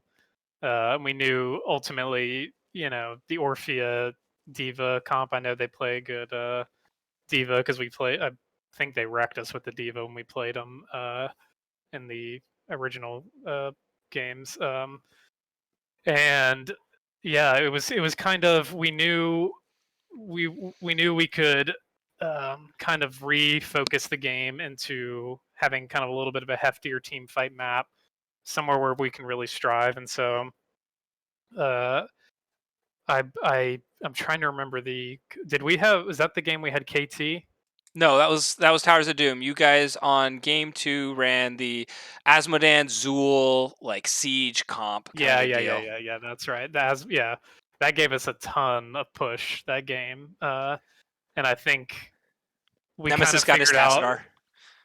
what was that. I said Nemesis got his Tassadar. Oh yeah, Nemesis got Tacitor.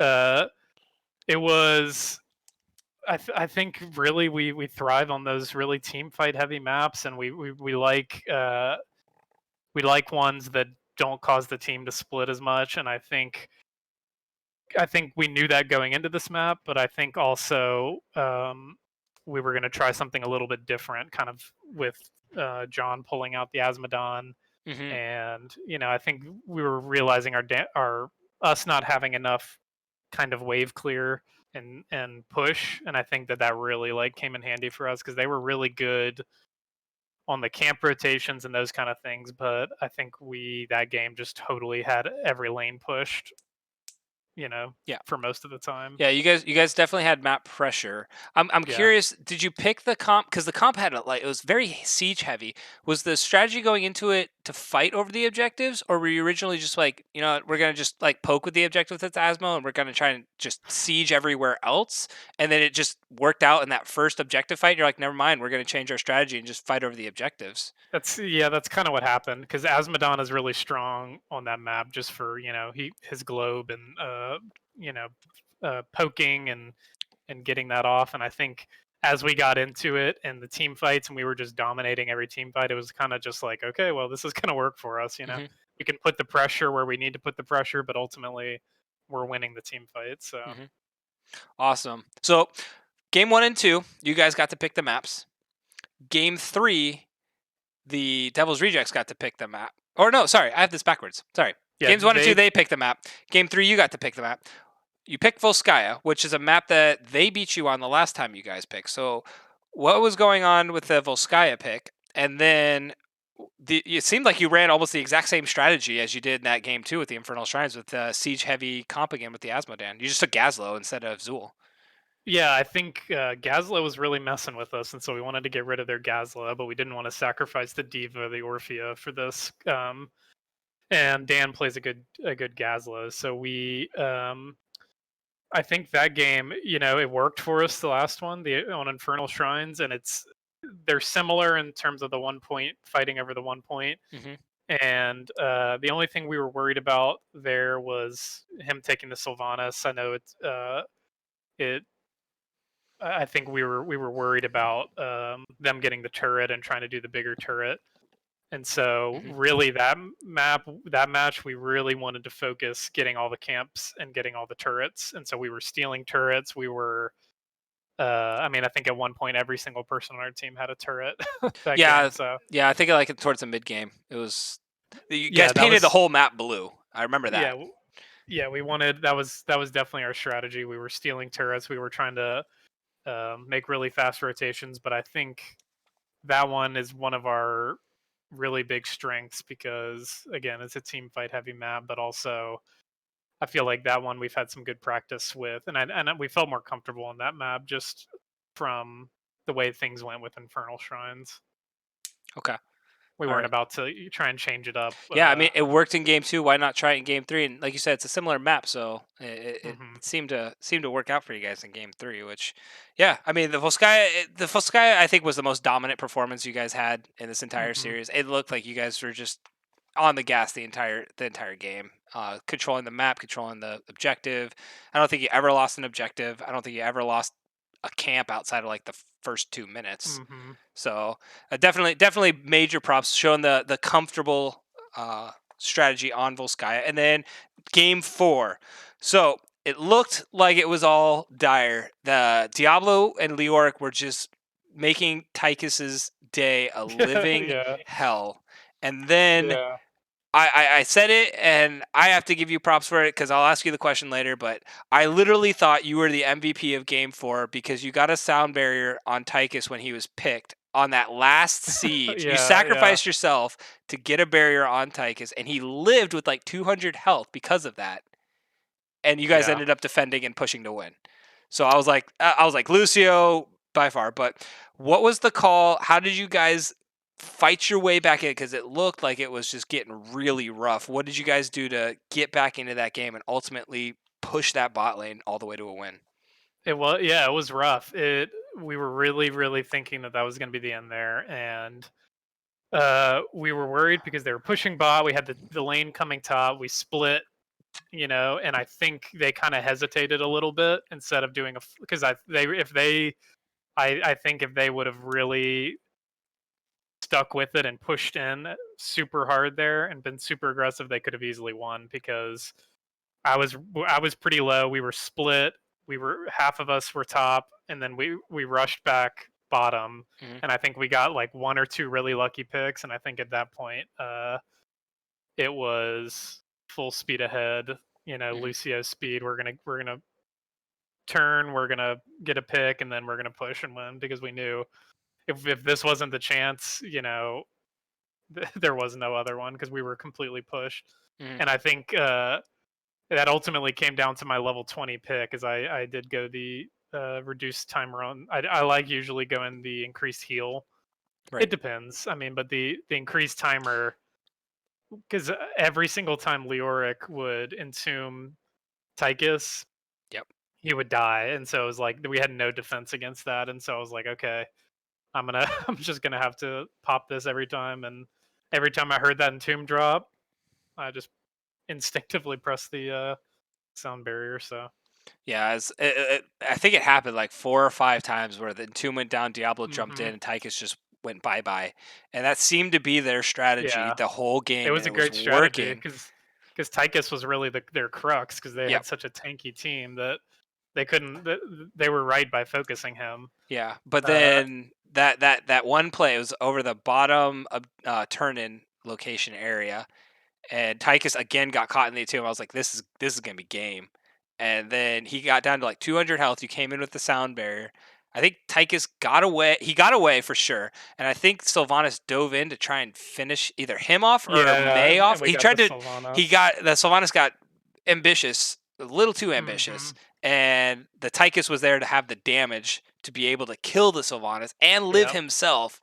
Yeah, you ended up dying, but you traded your life to it save was the worth it. Tychus. Yeah, and then Tychus killed, and that made it the 4v4, which then you guys defended that 4v4 well and pushed a win. So Yeah, it was honestly a blur to me because I just didn't blink the whole time, so I have to go back and watch it. But yeah, it was uh, that was nuts. Like I was like, oh my, because I like when they got that last turn, I was like, this game's done. yeah, I was Like over. you have top keep down, and top keep was already, our top was already pushed. Mid We're wall was going to game down. Bot 5. was bot was at like half health. The bot keep, and I'm like, they just have to push us forward with this. The one thing is they didn't have the Sylvanas to turn off the keep, but I still think they could have done it.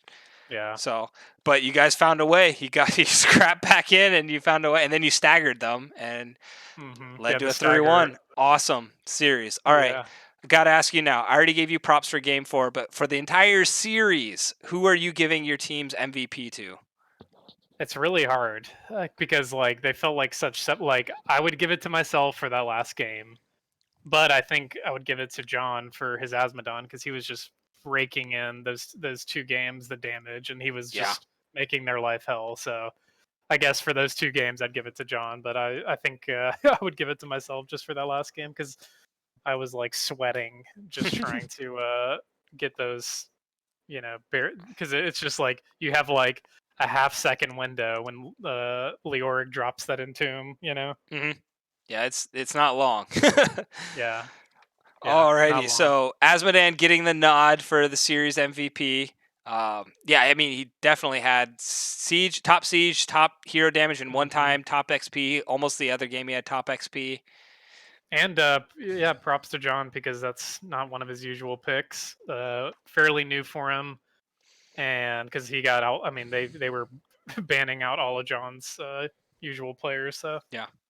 Yeah, and I was curious if they were going to ban it out instead of the Lunara in hmm that game 4 because I know he I played the know Lunara, but they I was didn't, and I surprised. was like, okay, they're going to pick up the Asmodan, but then you picked up the May Gazlo, and I was like, ooh, now they could ban out the Asmodan. So I was hmm curious what he was like. I was making the joke. I was like, he's already reached into his back pocket for the Yeah. Asmodan and the Kale Toss. Now he's got to reach all the way into his backpack to find something Yeah, we else because were all those are banned. Yeah, we were making jokes about that, but he's got a pretty big hero pool, so it it worked out. Okay, so now match set up next week. Or is it next week, or do they give you a week for a thing? I don't know. I gotta check if it's next week. But Division E finals against FC Hong Kong. I know it's exciting because that was our first game. of Of the the whole series, the whole season was against Hong I didn't Kong. see. How did that one come out? Did you guys win that one or did they win that one? We won that one, Okay. but that was both of our first games. Yeah, So I was gonna say it was it's there's no telling. I mean, it was and it I don't know. I don't think you casted that. Someone casted that game, but no. Yeah, I that wasn't was casting back then. it was a crazy game. Essentially, it was like we both had we still talk about this game. We both had like uh I believe we both had bosses pushing core, and it was like basically one of us was attacking one core and one was attacking the others, and ours like barely beat it, and that won us out of like 2 out of 3. It was something insane like that. Oh, So we're gonna practice and brush up because I know they're a great team, and Devil's Rejects played an awesome series tonight. So yeah. I haven't gotten. I didn't see them early, but I've seen FC Hong Kong. I got to cast. I think their quarterfinal hmm game, and they're looking strong. yeah, yeah, So they're good. it's gonna be a fantastic season or Yeah, series finals. it's gonna be a good finale. But congratulations on making it all the way to the finals. Last moment, any shout outs you would like to give to anybody in Twitch chat? Just to Devil's Rejects, you guys played great. That was a really stressful game. Glad it's over. Glad we didn't have to go to 5 games.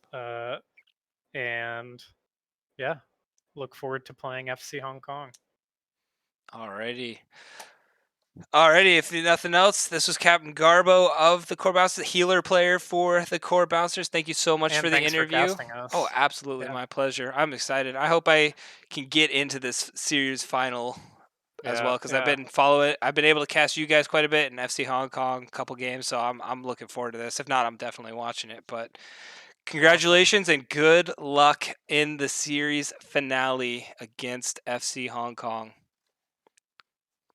Thank you so much. Go go relax if you can. Have a good All right, night. sounds good. Yeah, you too. All right, ladies and gentlemen, that was Captain Garbo. That was a absolutely fantastic series brought to us by both teams, the Devil's Rejects and the Core Bouncers. Core Bouncers coming away with a 3-1 series, and I'm super stoked for this finale between the Core Bouncers and FC Hong Kong. I'm going to look real quick to see if there's anything I missed in chat. I don't think so. It looks like most people were talking about the last game. People are pretty hyped about this finale that we got coming in. But yeah, shout out to Dan's wife, who's the number one fan from Captain John, loving it. Gotta love the wife support. Mine supports me as well when we get spanked in Division 3 now in Heroes Lounge. So gotta love the wife support going on. But yeah, given the nod to Lucio, that if he didn't land that sound barrier, it was going to go to game 5. I said the exact same thing, like right after that play. I was like, if that sound barrier wasn't landed, this was for sure game over in game 5. So Lucio coming in with the big sound barrier there to seal or give the core bouncers a chance to eventually come back and win that game. So that's going to be it for me. I hope you guys enjoyed that series as much as I did. Again, drop a like, drop a follow if you can. I cast NGS, I cast Heroes Lounge. I'm going to be casting quite a bit, as casting a little less now because I am playing on a team, but I hope to get in a couple more, at least a couple more NGS playoff games, hopefully a finale here or there, and then ultimately getting ready for next season for NGS, where season 6 is going to be or sorry, season 11, not season 6. We're already in season 11. Season 11, hopefully it's going to be an absolute blast and as exciting as this one. But that's all I got for tonight. Thank you so much, everyone, for staying around for the entire 2.5 hour marathon that we just went through. Go enjoy your night. Have a fantastic Saturday evening, and hopefully I can run into you guys in the Nexus. Take it easy, everyone, and good night.